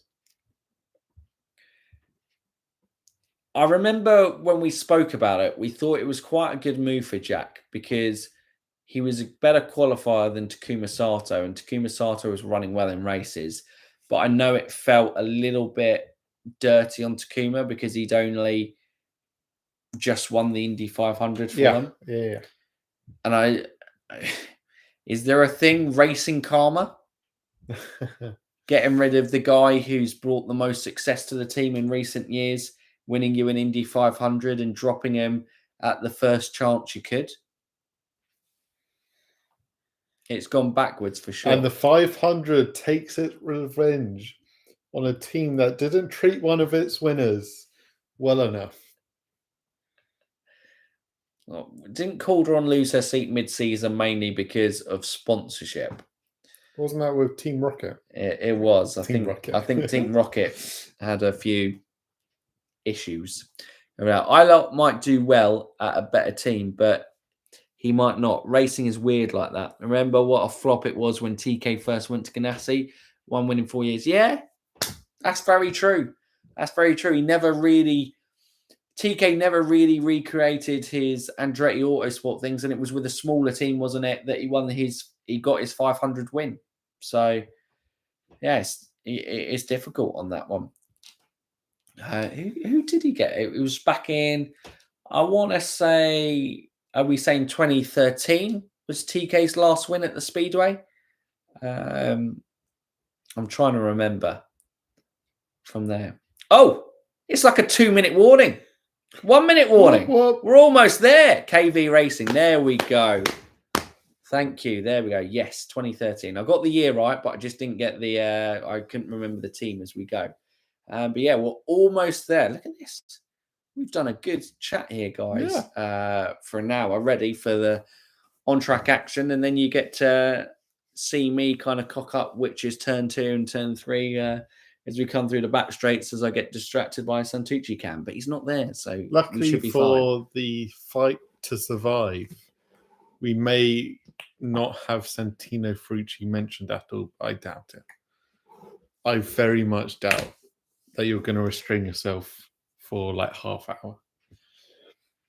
Exactly. Any bets on will Santino Ferrucci be mentioned during bump day? 2-1. 2-1. Do I have a 2-1? I'll take those odds. Those are great odds. Ilott is 24 years old and he's having to carry all of Finco Soliger Racing. Yeah. He gets to Chip Ganassi Racing and look out. Interesting, Tom. Interesting. Joe Gibbs Racing dropped Cole Busch for its NASCAR team this year, even though he was their most successful driver. Things happen. Racing is a ruthless sport. You are quite often only as good as your last race in motorsport. Success is very quickly forgotten unless you have stacks of money. Then they're a little bit more forgiving. Yeah. But generally as a whole, if you aren't strapped with cash, then yeah, it only takes a short spell of being unsuccessful in the sport and you fall backward on there. TK's 500 win was one of the flukiest. Oh, wow. No, Dan Weldon's was the one where Hildeband binned it. On the last corner. I can't remember. What was 2013 and go from there? Heard the IMSA driver Tom Bloomqvist would drive for Shank in IndyCar next year, potentially replacing Elio. I think, yeah, I'll be honest with you. I think we've seen enough of full-time Elio back. You know, he's earned his couple of years after winning the team the 500, but he hasn't really looked competitive in any races outside of that, has he? Who? Elio. Who? Oh, Elio. Who? Exactly. No, I'm not going to show disrespect. The 4-time champion around these streets. But I guess he's always struggled in championships. I mean, was at Penske for all those years and never was able to do that. So the championship's never been a thing. Maybe he just goes back to being an Indy 500 special, just purely focus on whether he can get that 5th and final win at the Speedway. Because I think if he gets 5, then he goes from there. Yes, full-time return has not been a good one, really, at Meyer Shank. There we go. Dario crashed for TK in 2013. There is it. Yeah, I mean, that was back on the Dario Franchitti basically dominating IndyCar during that one. Looks like it's going to rain. Oh, that would be interesting. If it rains, then I presume we have a backup day tomorrow to go for it. We can't stream that backup day tomorrow. Washout, yeah, it'd be interesting. It looks fine at the moment. Blue skies. They should be able to get bump day in. Fight to survive. Good stuff, Whacked Man. Glad you got a stream for the sesh. We are live and I'm pumped. Let's go, Dom. Whew. I go from now. I do realise BL is winding us up as always because there is not a cloud in that sky. Look at that. There is no chance of rain here. Thank you. Thank you, BL, for getting us good as always. Race car drivers are almost universally incapable of walking away. Well, absolutely. They are, by their very nature, to be as good as they are, they have to be ultra competitive. And by being ultra competitive, you never know when you're losing. So therefore, you'll never walk away.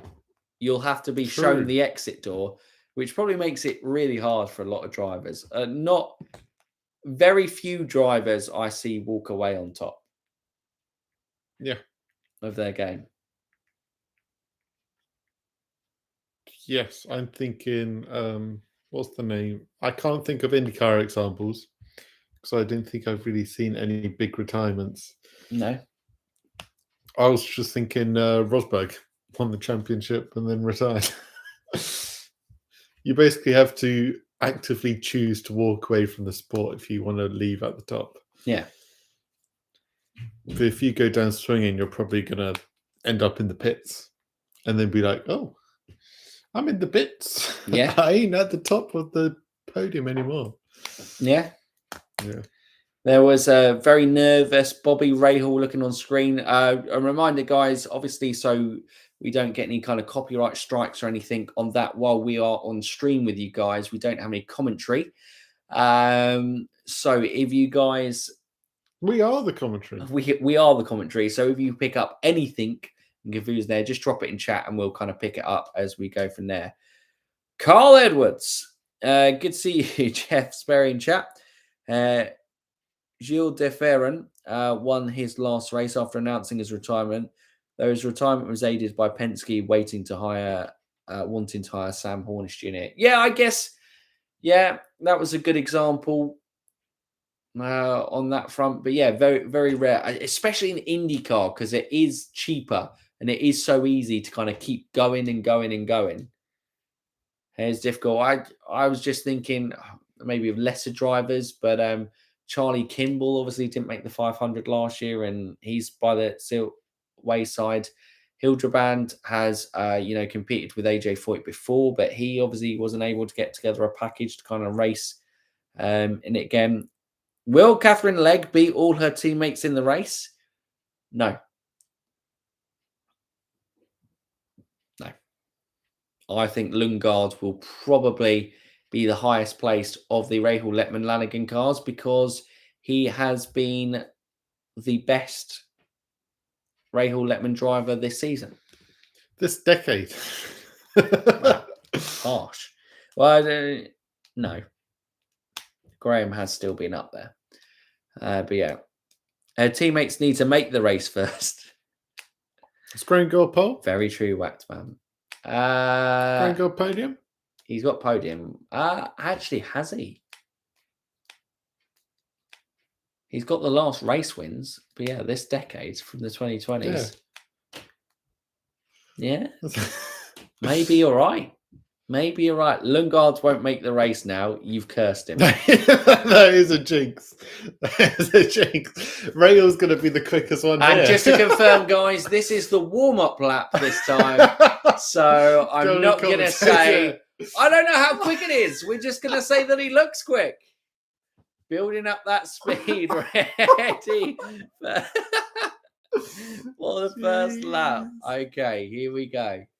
Here we go. Christian Lundgaard is the first one out there. Technically, this, arguably is the worst spot, but we'll see how it goes. Because the race, it's only 4 cars. Conditions are going to be the same basically for all of them. Pretty much as it goes. But anyway, he's into turn 1. Good, clean exit through there. Into turn 2. Nice line through there. The car's looking hooked up. Like I said, it just is slow, but it's looking consistent. No nervy moments for Christian Lundgaard so far as he begins his entry into turn 3. clips the apex there, looking good. It's all kind of going through there. But yeah, you're looking at those average speeds. It's way down on those guys that we've seen on the Fast 12.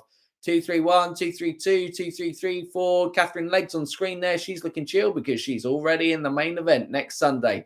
236. I'm in the main event. 230, 325. Wow, that is considering what we've just watched. Wow, the guys were hitting 234s, and that is slow. Lundgaard's in trouble. That is not looking like a good lap.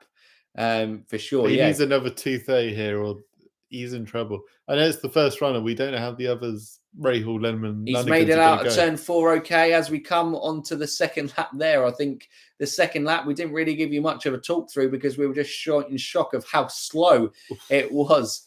But 229 going down through there, lost quite a lot of time as well. We just... tenths. You know, it's crazy at those speeds. We're talking about minimal miles per hour, and it's not slow. 230, 229 miles per hour is still quicker than any F1 car goes in a season.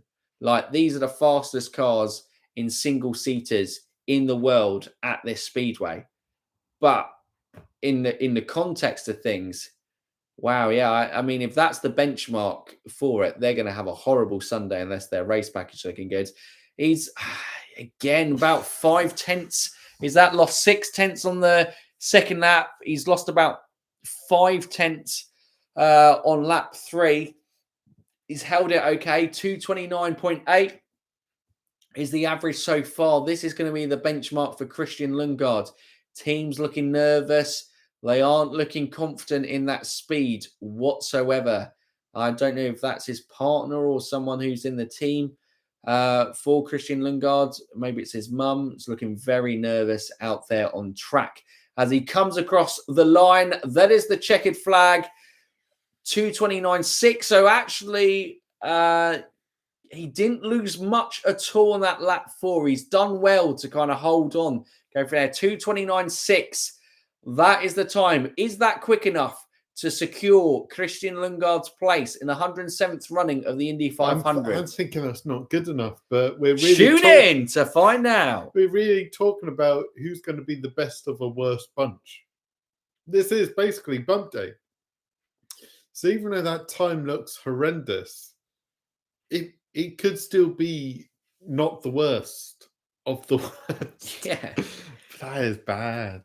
He's not 100% flat. Crazy. Similar to 2011 when Andretti was way slow. Ryan Hunter-Reay didn't even qualify. Michael had to buy Bruno Junqueiro's ride from Foyt. That's mad. Going so fast yet so slow just feels weird. It does, Jonathan Green. Great to see you in chat as well. It takes about 10 minutes to walk from turn 4 to turn 1. It just goes by in a second like that. But yeah, it's mad in terms of, I can't even begin to comprehend even 230 mile an hour, let alone 234. It's mad. Remember when Carl Kaiser, yep, everyone remembers that's probably the biggest bump day in recent history. But I guess this would probably be the biggest bump since then if someone like Graham Rahal doesn't make the main event because of just how much of a veteran. I think, would it be his 15th or he's run 15th? It's around that number. Go from there. But he's got a very nervous dad. Bobby Rahal inside must be absolutely fuming. If Don Davis isn't going to put his foot through a TV, I think Bobby Rahal might. Stingray Rob, head down, getting focused. He looks very going from there. He is our next man out on track. So the only non-Rahal, Letterman, Lanigan car in this shootout to find a place in the Indy 500. Let's see whether Stingray Rob can do it. He gets into his warm-up. He begins his warm-up lap. Obviously, he has an out lap, 1 lap to get up to speed, and then it's 4 laps to see whether his average can better Christian Lundgaard. Could James May qualify for the Indy 500? No. This will be an interesting run. Be a very interesting run. Very interesting. I think this would be his 16th. Graham's first Indy 500 was in 2008. Okay, wow. And he's qualified every year, hasn't he, I believe? Wonder if RL would buy Rob's ride. Coin always needs money, and Rahal sponsors have a lot of money invested. It's very true. That yeah. is a big call, Scott, actually. Very big call. It's always interesting, I think, that you can buy a ride to the Indy 500 still, even if your car doesn't qualify. I do find that's interesting. It's literally the car. Yeah. It's like money still talks, right?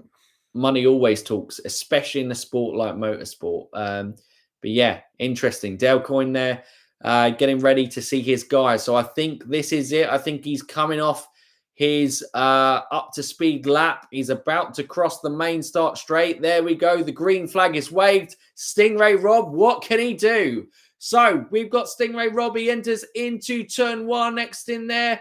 Cars looking in good shape. It was a good entry and good exit from there out of turn 2 onto the back straight. This is still a warm-up lap. Unbelievable. Where's the green flag though, right? You sure this looks like racing? It's definitely not racing. It's definitely not racing. He's getting up to speed. Here he goes. Turn 4. Can he get a good exit? But anyway, it was a good up to speed lap. The car looks better, I think. Just through visually, it looks better than Rahal Letterman Lanigan's car. But as we go on for this first lap of Rahal, is it? It might be. I think it could be the second lap. We've got no timings. Have you got an advert I don't know. America? Is it an ad? Because I can't tell you what's going on right now speed-wise, but Stingray Rob. Okay, first lap average, 230.064. So it's a roundabout. It's going to be really tight.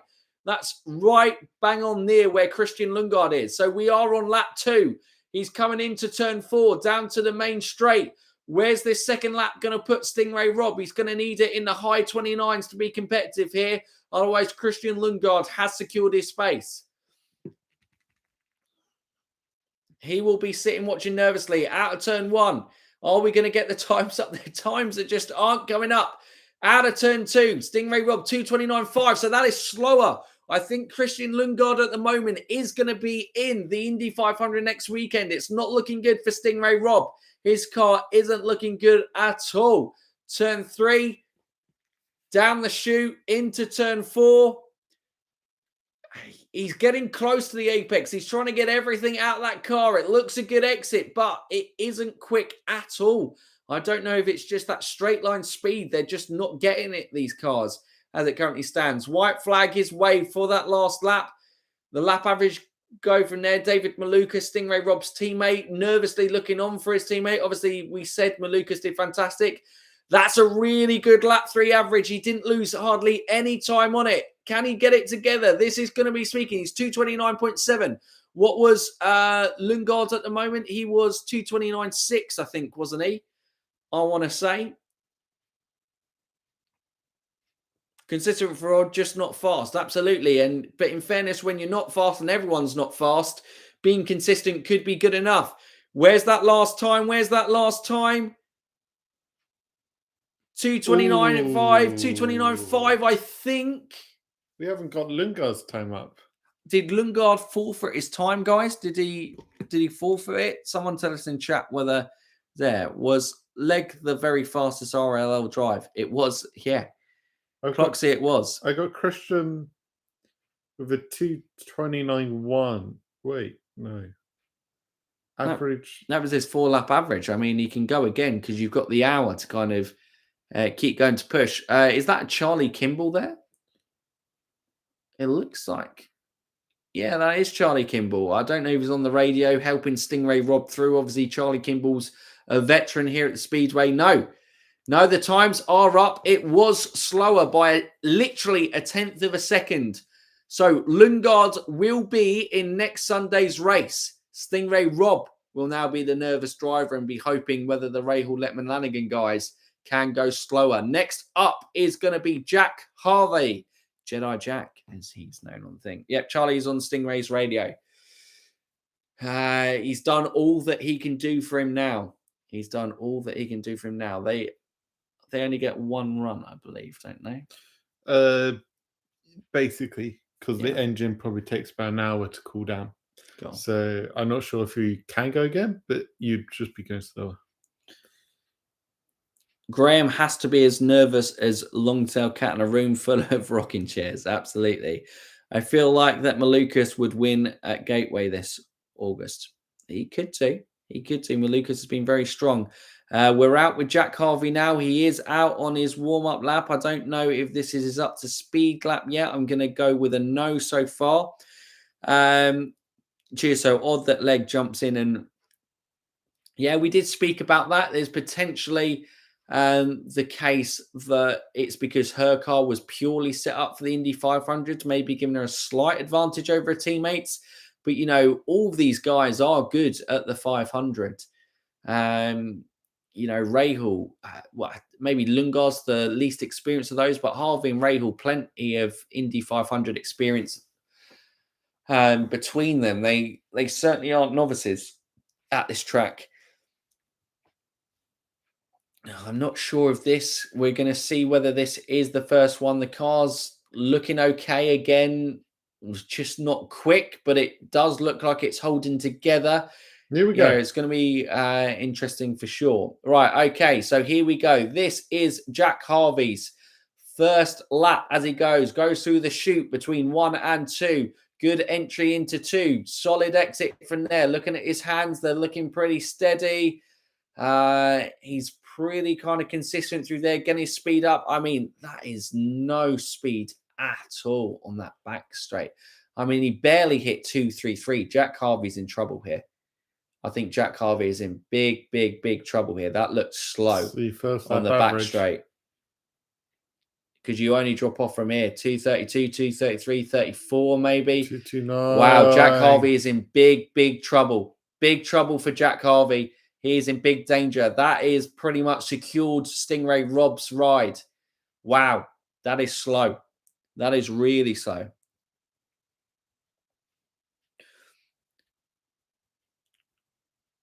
Exactly. I think it was that back straight speed that speed that we were just like, wow, that is slow. Yeah, I think Jack is. If Jack doesn't make the 500, he's just not flat. It's just not flat. He has no confidence in it.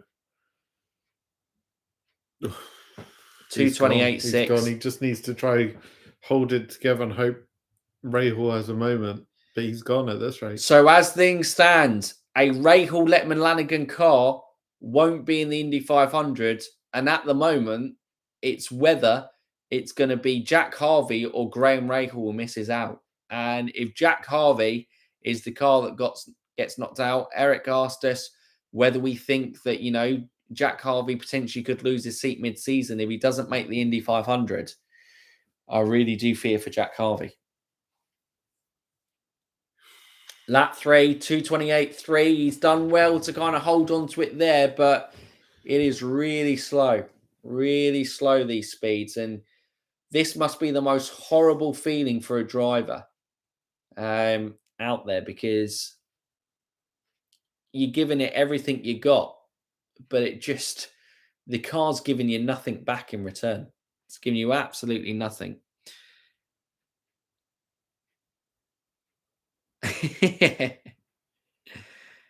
Graham might be even slower. Exactly. Yeah. They are. You're right, PJ. They are so slow. Wow. It's just.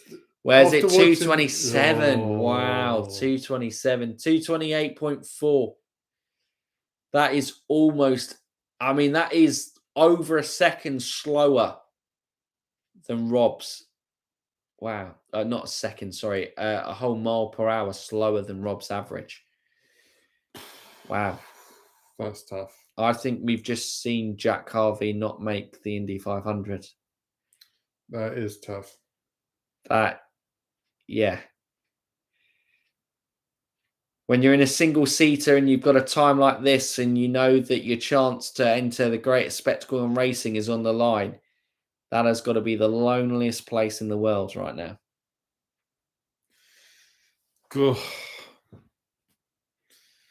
But can Rahal beat it? Did Rahal get first dibs on the make me faster parts? Well, I think he would have. His dad owns the team. Yeah.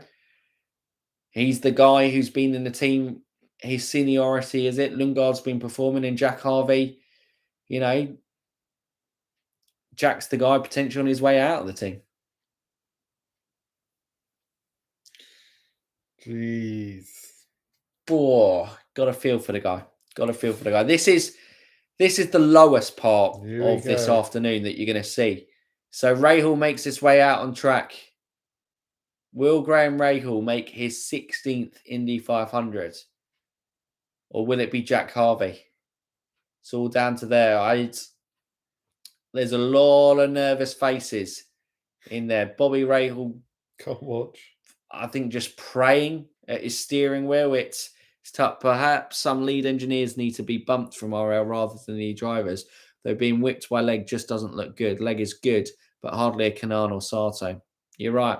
Trim out the max and send Harvey back out. Yeah, I think Harvey's got to go back out, hasn't he? If they can get him out. I mean, we've got about 35 minutes left of the session. It's so difficult to go quicker. So difficult. He didn't even make any big mistakes there. And if you just take away downforce, he's probably going to put in a wall. I'll be honest with you. Graham looks slow. Twitchy out of turn 1 into the chute of turn 2 there. It's really weird because, like I say, it's so strange saying that 200, I think, oh my God. Just warm up, right? No, this isn't. This is lap 1. No. No, this is lap 1, Stephen. No, because we haven't got a first lap speed. This is green flag. This is lap 1. I'm sure it is. Absolutely sure it is. This is lap 1 now. That was warm up lap. Because we had green flag. Oh, jeez. Well, I was fearing for Graham there.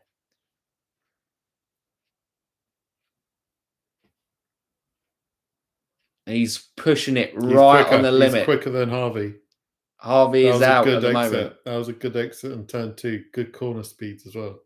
He's up to 235, I think that's probably right up there with Lundgaard and Rob at the moment as it stands. Jack Harvey just ain't going to find that speed, is he? He's got to find a whole mile per hour. This should be good enough. Looking at first lap average, 229.6. It's not great. It's a lot quicker, though, than Jack. If he has the consistency, Rahal should be safe. Mrs. Rahal looking very nervous there. Can't be a pleasant experience for sure watching this.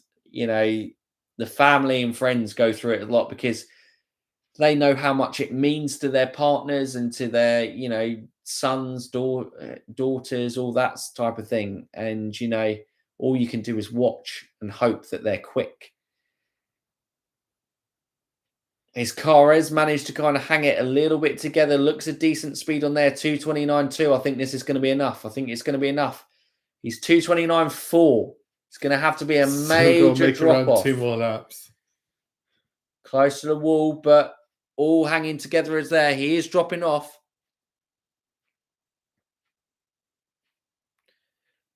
Woo.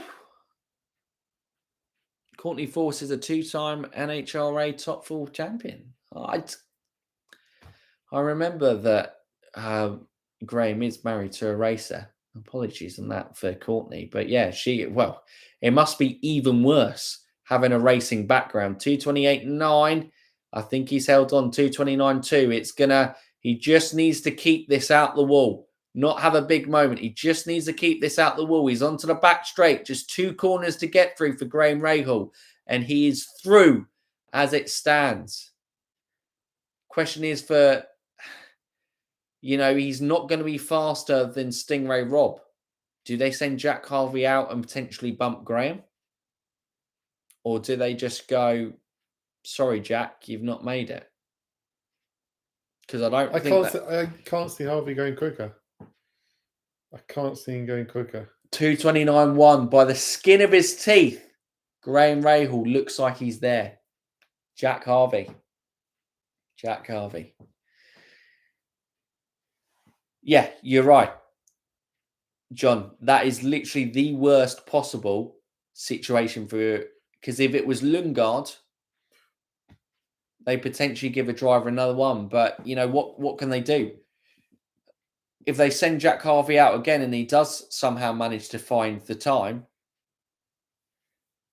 then he knocks Graham Rahal out. During that, Harvey needs to find a full mile per hour difference. He's not with even an close. Already overheated engine. He's not even close.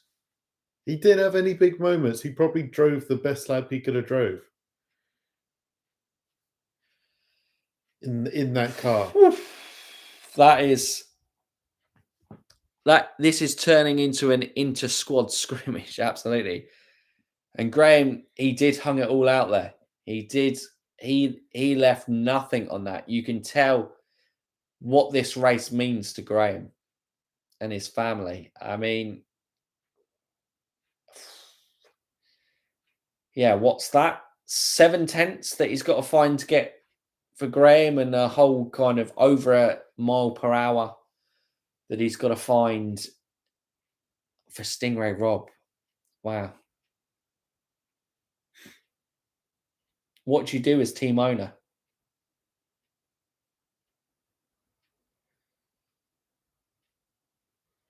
Do you send both Graham and Harvey out again? For just a shootout? But then you're risking a race car.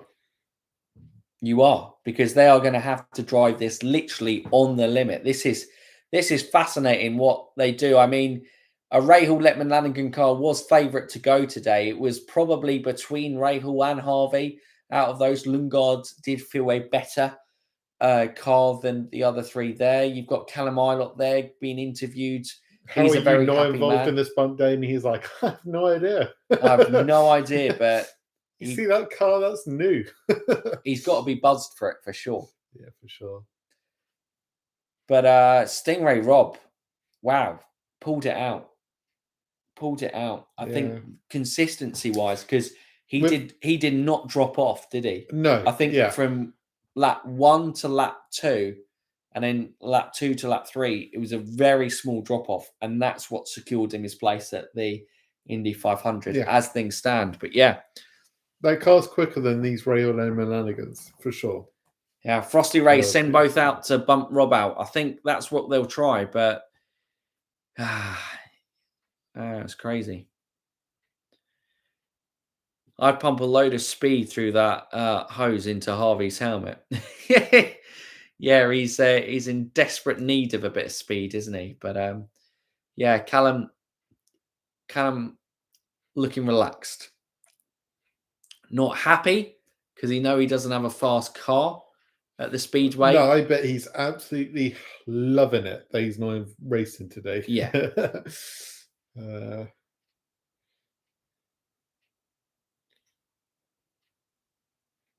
was a tweet there from Callum Ilott, but yeah, he was just basically saying how pumped he was to, I think, get through. Looks like he was just having Marshall Pruitt come up to chat to him as well. But yeah, mega from there. I mean, this has got to be horrible as well. You know that as things currently stand, great spectacle in racing, the biggest race of the year, the biggest race if you're an IndyCar driver that you compete in your life. You know, you probably don't have a chance of winning it next week, but you still want to be in every single one of the Indy 500s that you can be a part of.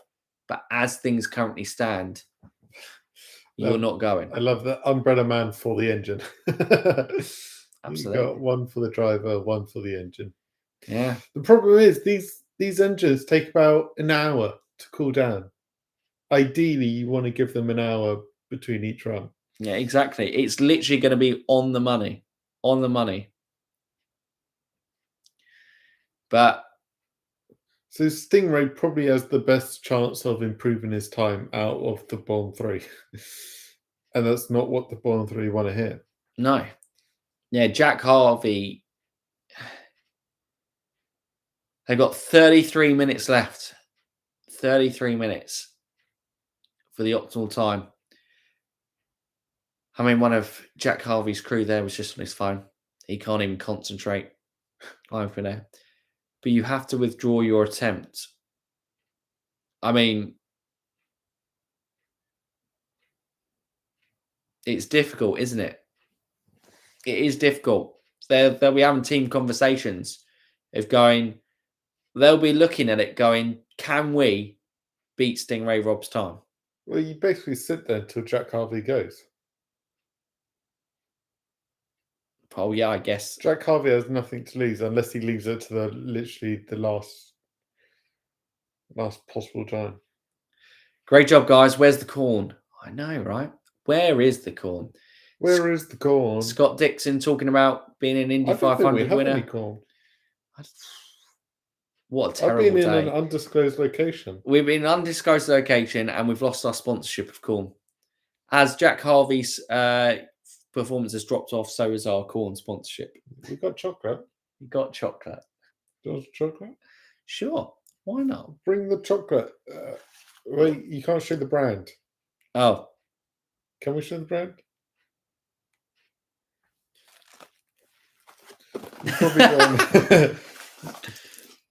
My dad would send Harvey out and try and bump me out and laugh at me if he did. Love it, Frosty Ray. Love it. Exactly, BL. It's tough. I almost forgot about the Fast Six. I know, but this will be the lowest point of the day, and this is the cruelest part of the day, and this is where racing is cruel sport, because I feel bad for a driver. You've worked hard all season to miss out, especially a full-time driver. You know, if it's your one-time entry, you kind of, I suppose you can kind of get over it, I want to say, because you'll go, oh, just next year. But if you're in the 500 and you're racing the rest of the season, I guess you've got another chance to kind of put things to bed. But yeah, it is tough.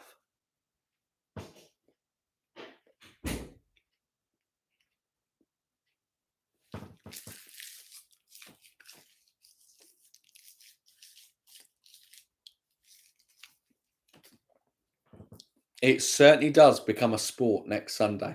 Cannot wait to share it with you guys as well. We'll be streaming the whole thing. Share it with everyone you want. We'll be live for the whole race, and we'll be excited to kind of share it with you. Cruel that it's 34 cars, not 37 or 40 trying to qualify. Yeah, I think I was saying this before on the stream. What do you guys think in chat? I think it's crueler missing out on 34 rather than say a 36, 37 entry list, because if there's more of you, you kind of feel like you can almost probably band together to go, oh, shame. When it's 34 entries, you are literally the only driver who hasn't made that race who's entered it. And yeah, that's got to be a tough one to stomach for sure.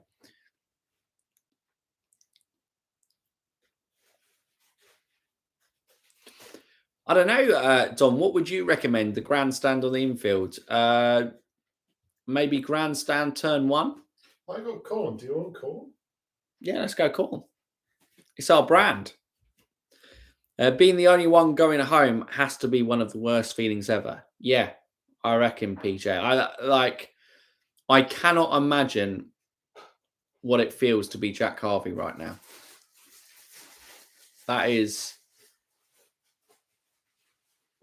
yeah. That is cruel. That is cruel. Next Sunday will be epic because it's the IPL Final 2. Nice. Nice, BL. Nice. Who is your IPL team?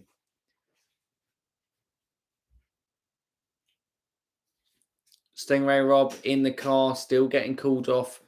He, at the moment, is comfortable as he stands, but he knows if Jack Harvey can produce a miracle of a lap, then he may have to go out again. But as things stand, he's done enough.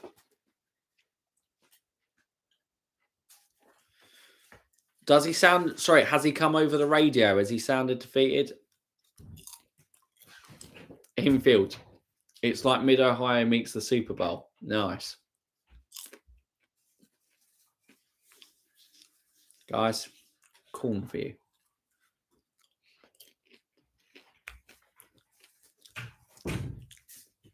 Wow. 2013 was the last time Rahal Letterman Lanigan car missed the Indy 500s. Well, I think they're favourites on it at the moment.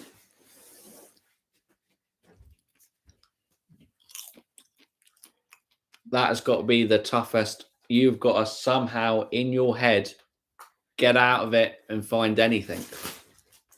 I have a question. Go. You've entered into the 500. You're in bump day. You fluffed it. Yeah. Or your car's slow. Yeah. You get bumped. Yeah. What do you do next Sunday? Watch the race. You watch the race? Yeah. I'm not sure if I could. I think I would want to make sure I'm doing something that takes my entire attention away from the race. I don't want to know. If I was in this situation and I know my whole team is rubbish, I would go because I go and support the team because I know we're not going there. If I was in a situation where I'd fluffed it and my teammates, I could see my teammates winning, then maybe I wouldn't be able to go because I'd go, I knew I could out it. Where this year, deep down, all those Rahal, Letterman, Lanigan guys know they have no chance of winning.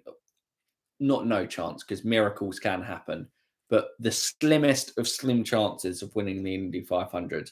They know next week they're just in it to be in it rather than competing. So I could watch it then to enjoy the event. But yeah. Apparently Graham's rear weight jack has failed. Oh my God.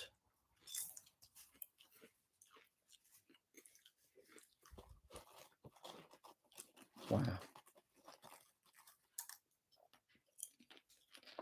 What, mid-run? I don't know. Could he have gone quicker? Potentially. He did have a drop-off.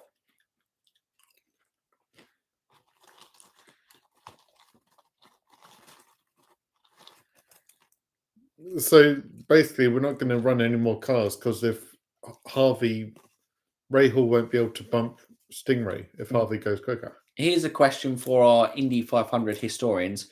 What is the lowest position an Indy 500 winner started? Whoa, Harvey's going. He's out. They were taking fans off. Okay, Harvey's out. Harvey's out. Does Harvey go? Next week, we'll do my 38th 500 since 1985, last tape delay year. Missed 94 and last half of 01 due to work. Strangely, I remember where I was every year. Harvey's Crazy going. stuff. Crazy. Here he is. Interesting call here. This is quite early. Yeah. Are they to give him 2 attempts?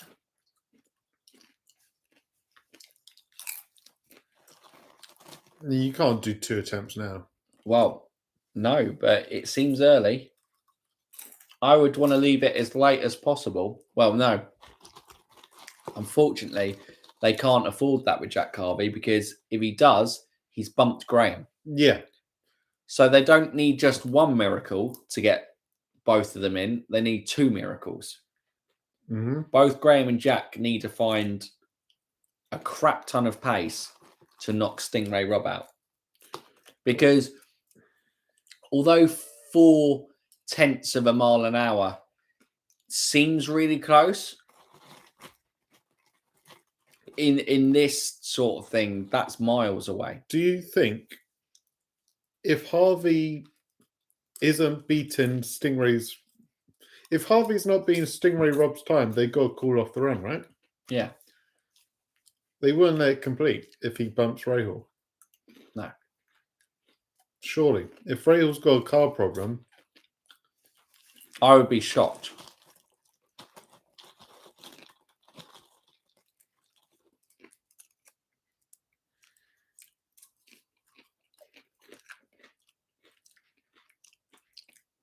So I'm claiming it was 31st. I think it was 25th.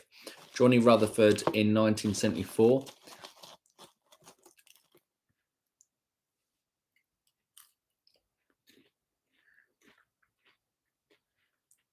Engine won't be cool enough. Don't think it will be, PJ. No. Just trying to cool the engine. I mean, yeah. This is just something from Jack. I don't think he made any mistakes on that first run. No. He didn't have any big moments. Well, so maybe he can get some time back if he drives more smoothly. Well, he needs his time back on the back straights. His straight line speed is horrendous. He just needs to strip it down and just hope that he can hold the thing in the corners and not lose too much time or speed there, because he was slow on those straights. It was the exit of turn 2. He just had no speed. Oh, he's just going out to cool the engine. So he's just going to go out, cool it, and then he's going to go out on new tyres and give it a go.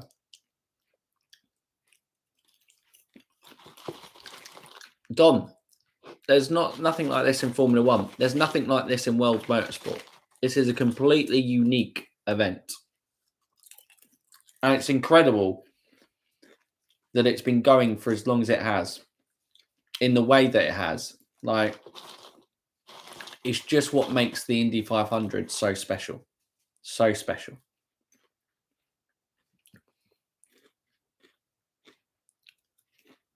Did he start really in the first Indy 500 back in 28th? But the starting order was determined by when the track received your entry. Okay, interesting.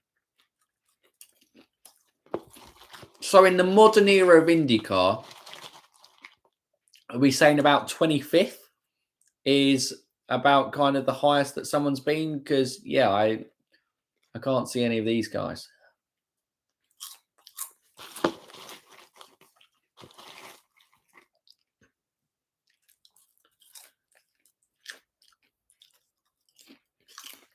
What do you think of the qualifying format where it's a random draw of where you first do your qualifying run?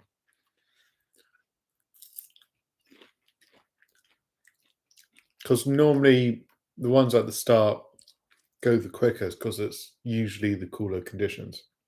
So obviously with Penske, I know Joseph's been quite vocal about he doesn't agree with the current draw system.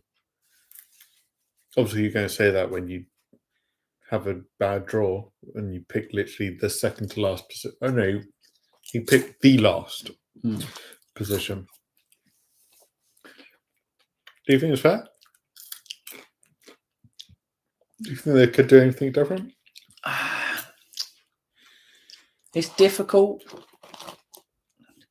It is big, especially for the big teams. But if you've got a quick race car, it tends to be there. At the end of the day, Penske's haven't been quick enough to get to the fast 12. Yeah. In the last few years. Ganassi's, Honda's, you look at this year, Honda still are not having a great year, but all the Ganassi's are in there just because they still have a quick race car. So I think, especially yesterday, I don't think the draw matters massively too much. I think if you're in the fast 12 positions, maybe, but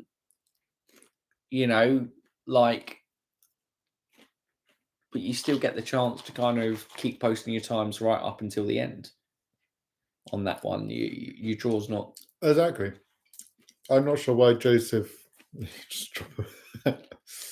I'm not sure why the big problem about it. Maybe other people have different opinions, but Felix putting the quickest time on a second run was like his third run. Yeah, later in the day.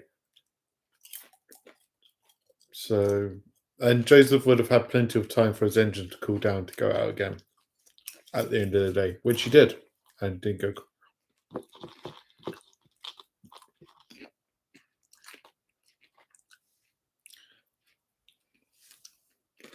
Wow, interesting. Cool air helps engines but hurts tyres and vice versa. I read an article years ago that pinged the ideal temperature at something like 62 degrees air temp and partly cloudy. Interesting. So this isn't ideal. No, it does look hot out there. So engines cool. Going to put some fresh tyres on there. We've got just over 10 minutes. Got about 13 minutes to go. I would say Lundgaard's locked in. Absolutely. I'll be honest with you. I think Harvey's gone. I think Harvey is gone. I don't know. Yeah, I just don't know really. If asking for one miracle lap or one miracle run on your 4-lap average is hard enough. But I think to ask for 2 cars to do it, I just can't see them knocking Stingray Rob out. I don't know about you guys in chat.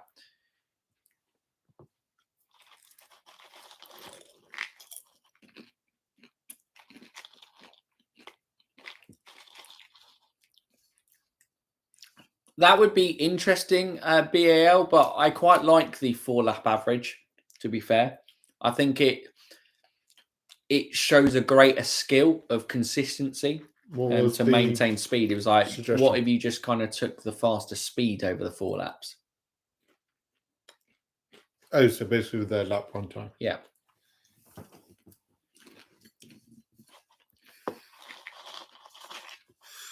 Yeah. Yeah, I think there's more excitement over 4 laps. Like we saw with Palou, delivered a mega first lap. I'm not sure if that was the quickest speed that we had in that fast 12. But then all fell away in the 4 laps. There you go. Here are the dampeners that you said were the center of the problem. Yeah, I think this is the main. IndyCar is a stock car, stock chassis, stock tires. Everyone gets the same tires. Everyone's got the same aero package and everything from there. But the one place where teams can have influence in is the dampeners, which is all about kind of the mechanical grip at the front of that car. And if for some reason that you're off, I guess it's going to show huge in this one because, everything else is all the same. Scott wouldn't be surprised to see Harvey bin it. To be fair, Harvey doesn't need to worry about not having a race car for next week. he can bin it. If it gets him in the race, it's worth it. Well, if he does bin it, he's not going in the race. But yeah, drive into that past the line. Yeah. Well, what if he just goes lightning quick? Are they installing new dampeners? Have they just nicked these off Leg's car? I don't know. Have they got enough time to install these? They've clearly been given the green light to it. Well, yeah, you can still make changes. And it's one of the things I really like about it because F1 is so strict on the things that you can change, I think. In terms of in Indy 500 qualifying, it's mad. You're literally against the clock, rushing just to find any ounce of speed to enable you to get in the competition.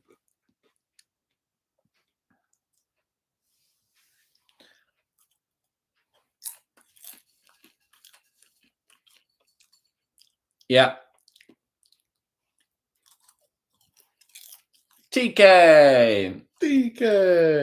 Look how happy he looks. Yeah. He's like, hey guys, you know who's in the Fast 12? You know who'll be racing next weekend? Me. Looks like he's crying behind that smile though, Wow, that's deep. Deep. I think we're going to a TK. Those were some eyes watering. There we go. We're going to a VT of TK saying goodbye to the... Is it steel wooden benches at the Speedway? That's amazing. How does he write like that? Well, he's left-handed, isn't he? I've seen left-handed people write. They don't write upside down. I work with his left-handed and writes like that. Really? They try not to smudge, isn't it? Because they have a pen. So they learn to kind of write like that because you don't have to worry about it when you're writing right-handed because everything's before it, where technically when you're writing left-handed, if you're there, you're going over everything you've just written. So therefore you could smudge it. So if you kind of have to write like that. There you go. Here was an interesting one. Tell us if TK's speech is good, by the way. I'm sure we'll have to YouTube it afterwards. He didn't write a lot, so I don't think it lasted long. It's already over.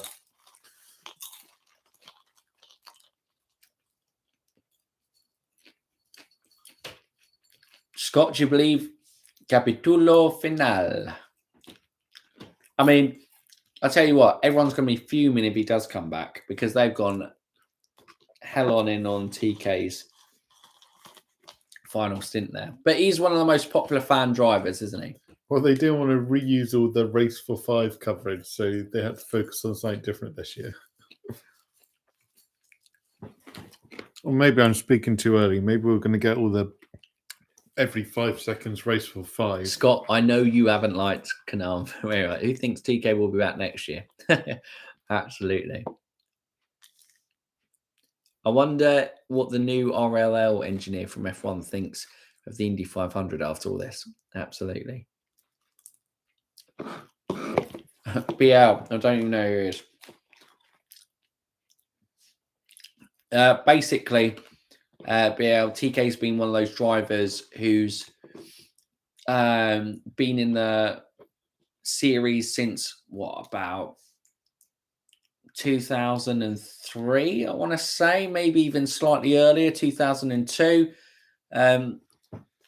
Brazilian with Helio Castro Neves. They were kind of quite a pair together, built a big friendship in it, just connected with the fans. He's been quite a bubbly personality through the years.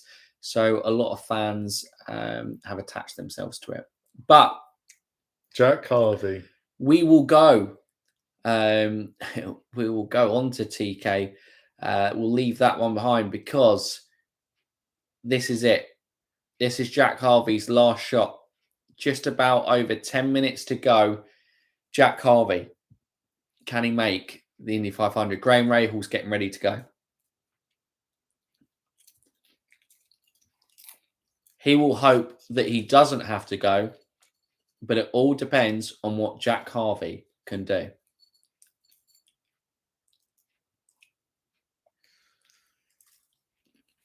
I can't see it. Oh, God. Yeah, of course, Kanaan was racing in the late 90s. Him and Helio went together. What was it, 1998? I want to say. But yeah, basically, TK and Helio grew up together through the series. Stuff through there. And they've both been kind of like infectious personalities for the sport, I'd say. It's mainly between Graham and Jack on who races or who goes home. Absolutely. I don't think it is. I feel like they'll wave Harvey off if he's going to bump Graham, but not Stingray.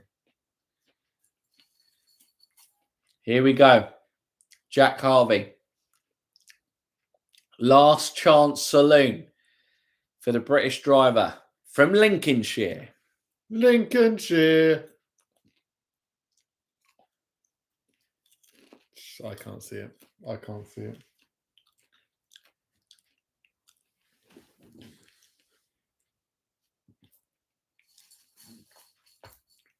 Exactly, guys. Cool. The show begins. We've had our pre-fast 6 corn all locked in. Just having the pre-entertainment in pump day entertainment.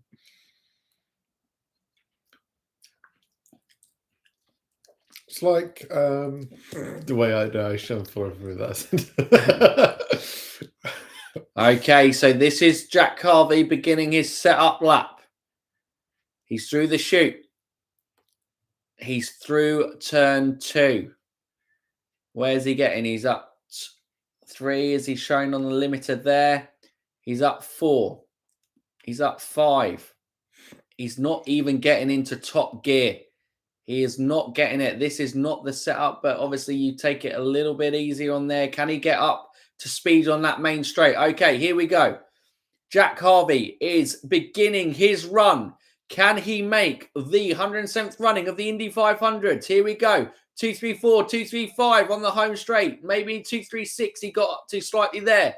Flat out into gear 6 on there. He's through the chute. He's out of turn 2. Looks clean at the moment. Right up against the wall. It's better. It is better for Jack Harvey. It does look quicker. 234, 235. 235, I think, was the top. He goes through there. Out of turn 3. Good exit out of there. Close in on turn 4. Out of the chute there. Right up there. That's good. Good amount of kind of Speed carried through turn 4. What's his first lap average going to be? 229.3. Wow. Call it off. That's Call it off. That's it. Jack Harvey will not be at the Indy 500 in 2023 unless they buy out Dale Coyne Racing's car. But for Graham, I could see him doing that. For Jack, I can't. He's given it everything, though. He's still going. Lap 2 average. Here we go. 228.9. 229.1. He's already slower than Gray. Well, no. Even if he pushed all the way, he's not even beating Rail. No. He's done. A better show for himself, this, because it should be a high 228. Like a 228.9. Look at this. Go home now, Jock. Still slow. Horrible speed. Yeah. Horrible.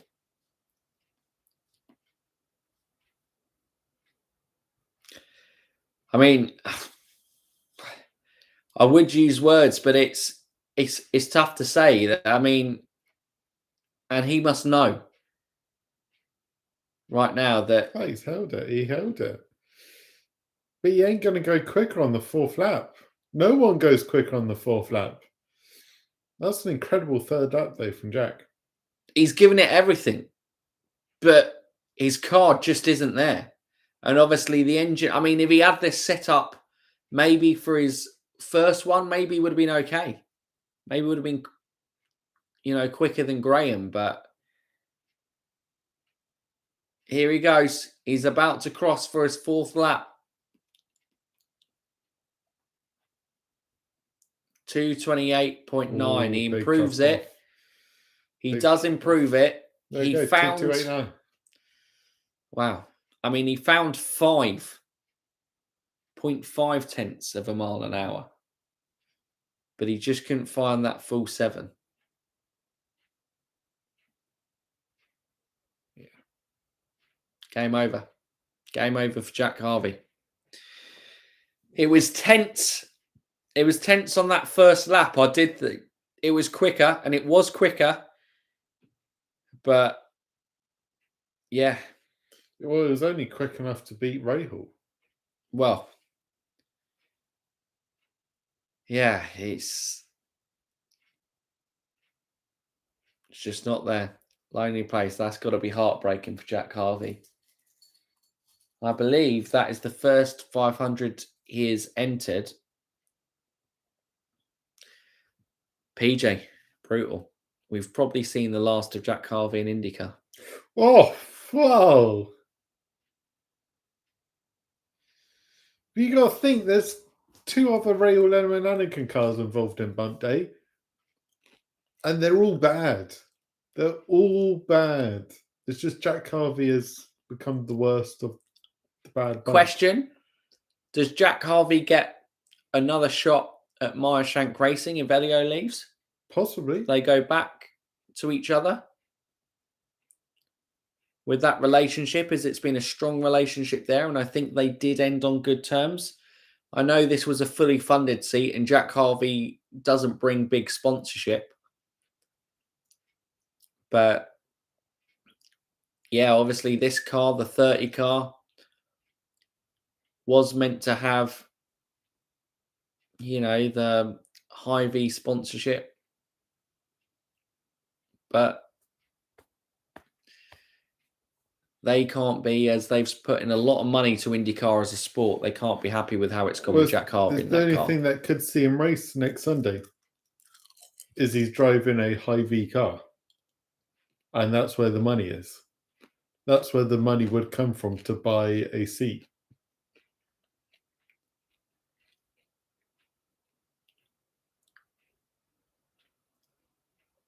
That's tough. Well, guys, it's going to be the Fast 6 coming up soon. But, yeah, we almost 30 years on had a Rahal bumped out on Bump Day. But by the skin of his teeth, Graham Rahal is in the Indy 500. Stingray Rob is in the Indy 500, and Christian Lundgaard is. Jack Harvey goes home, and it is a lonely. Gonna go one more time. They're not. Why not? He ain't gonna race next Sunday. Why not put in a few more laps? This could be his last 500. This could be the last time we can put an IndyCar around this track. Yeah, I didn't think RL was going to implode considering they were so strong at the Indy GP. It's crazy. I mean, this is torture. This is exactly. They will occupy 4 of the last 5 spots on the grid. I mean, yeah. I mean, this is like flogging. This is his farewell tour. Farewell tour? Farewell flying laps for this crowd.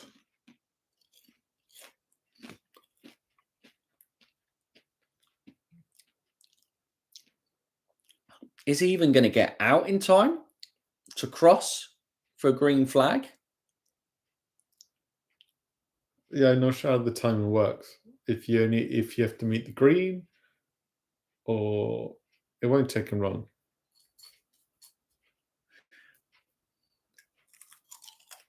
Yeah.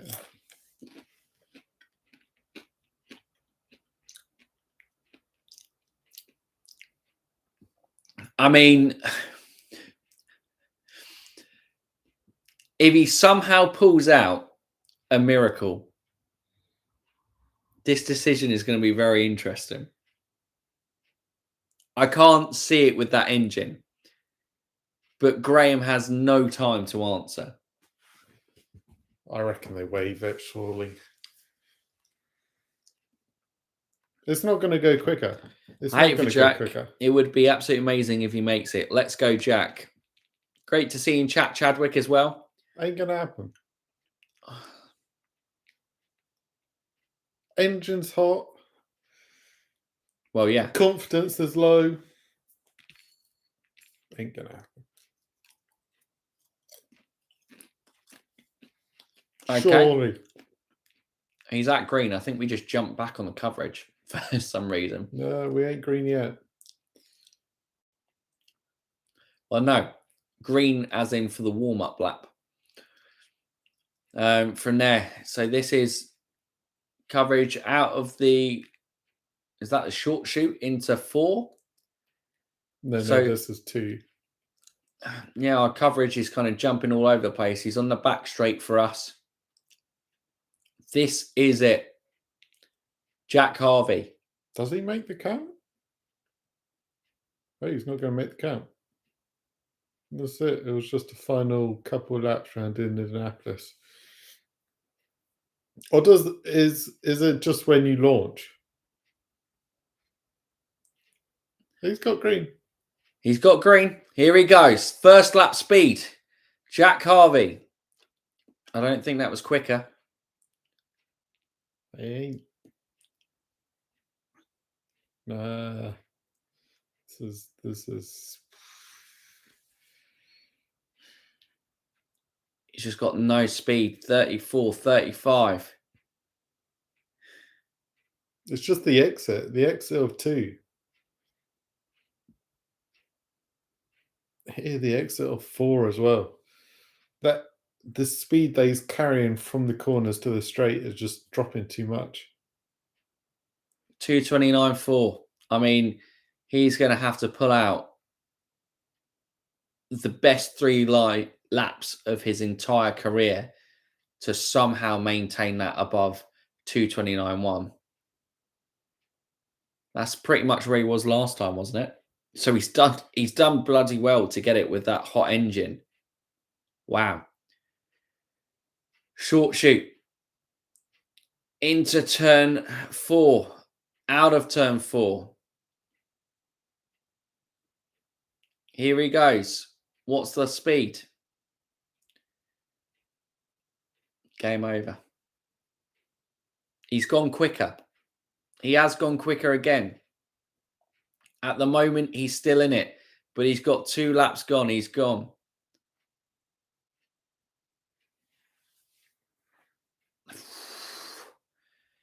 He's on lap 3 here into the exit of turn. He had 2.36 there. He's got speed. Can he go up? Can he go up? He's given everything he's got. That was a really bad exit from 4. I think that's going to hurt him big time. He's gone quicker. He's gone quicker. He needs the best lap of his career. Here he goes through the chute, into turn 2, out of turn 2, down the back straight. It's not a great exit.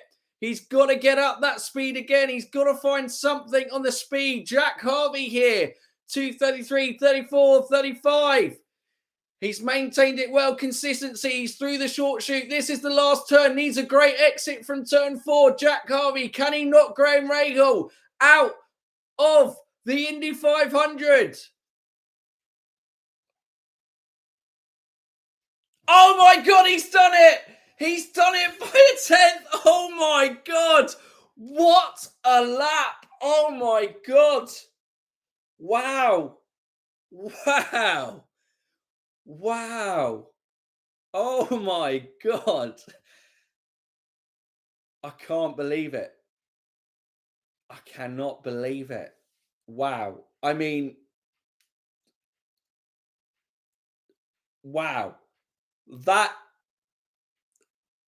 is arguably, that is the best bump day lap I've ever seen from anyone in our time of watching IndyCar.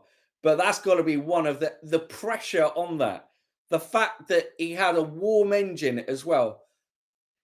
That is the best for, I said he had to drive the best 3 laps of his IndyCar career. And he's like, I cannot believe it.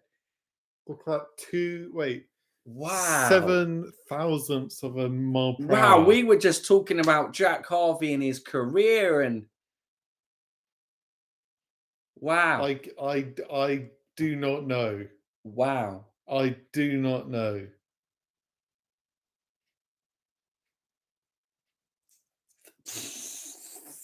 I cannot understand What you have witnessed just there. What you have just witnessed there. That has got to be one of the best performances in qualifying at the Speedway in recent history. That's unbelievable. I'm shocked that the team let him do it. But my God.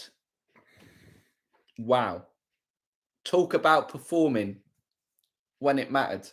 Saying it was his farewell laps. Woo! It is going to be surreal to have a 500 without Jack competing. Sorry, without Graham competing. But wow. How do you let Harvey have 3 shots there and only give Graham 1 and give him no time to respond? Yeah, you're right, PJ. I mean, I know you've got to do it for the coverage and to get that raw emotion, but wow. That's got to be cruel. That has got to be cruel. Wow. I can't believe Fair play to Jack Harvey. I ran him off yesterday. It felt like I ran him off 2 years ago. Jeez, how old were those tyres on the last run? I don't know. I don't know. If he produced that lap on his first run, then maybe Graham would have been knocking Stingray Rob out. But I don't understand from the team's perspective how you let one driver 3 goes and one driver 1 go. Well, I think they thought he couldn't do it.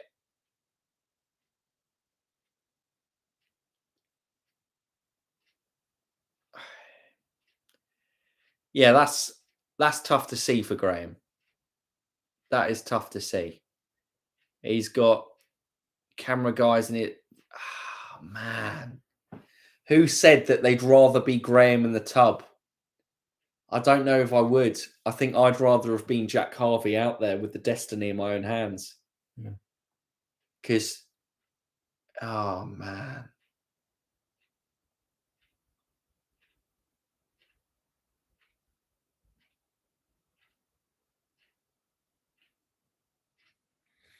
That's tough to watch. That is drama. Oh my God. that this is the Indy 500, though. There is nothing like this in motorsport that gives you that just for making the race. We haven't even got to the heartbreak of next week. Yeah, he does wish he had just something to disappear there. Wow.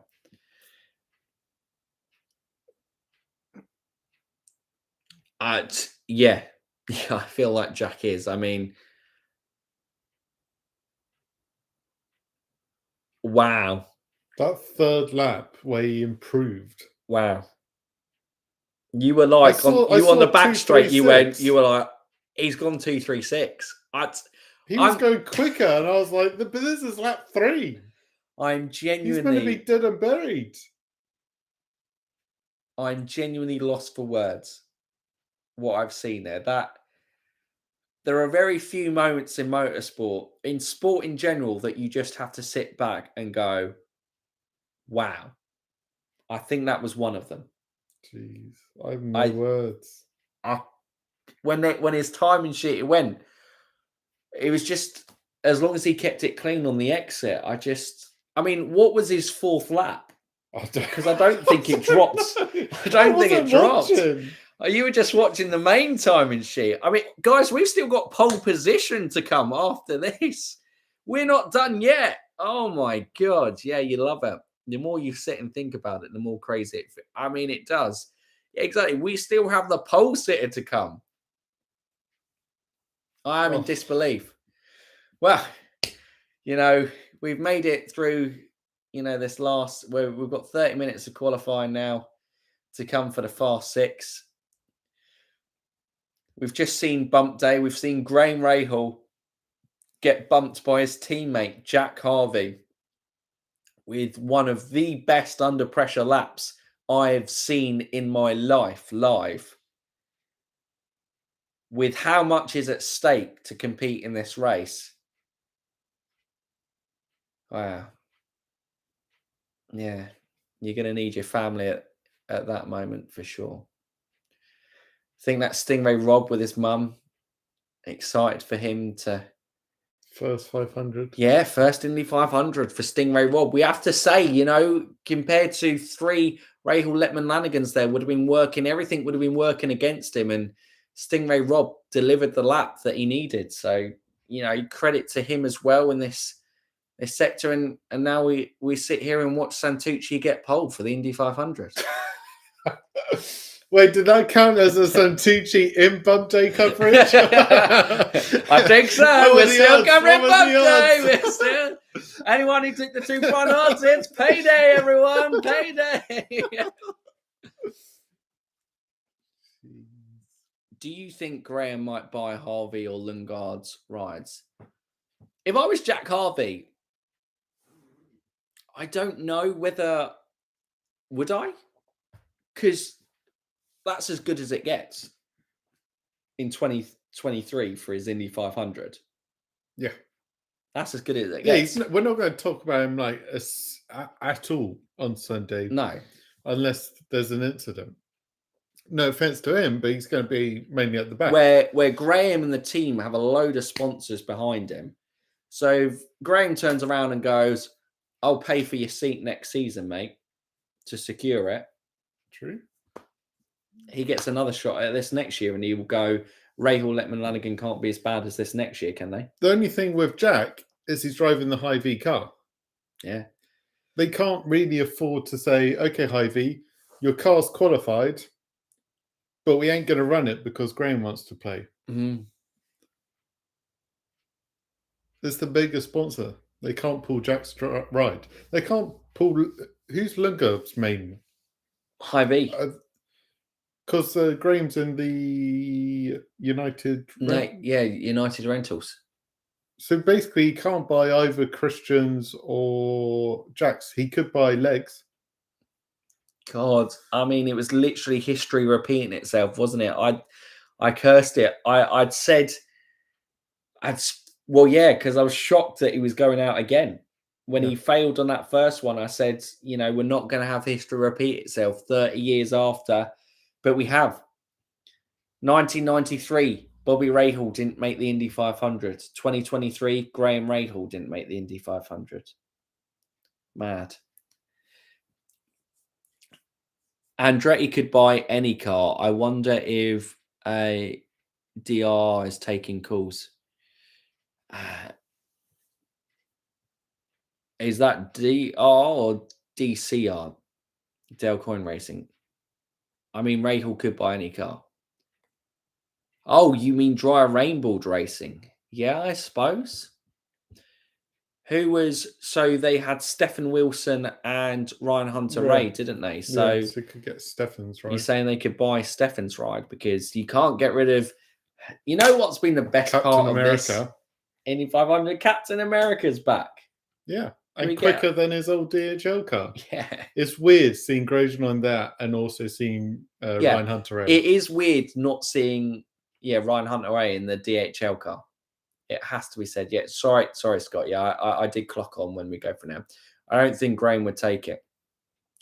I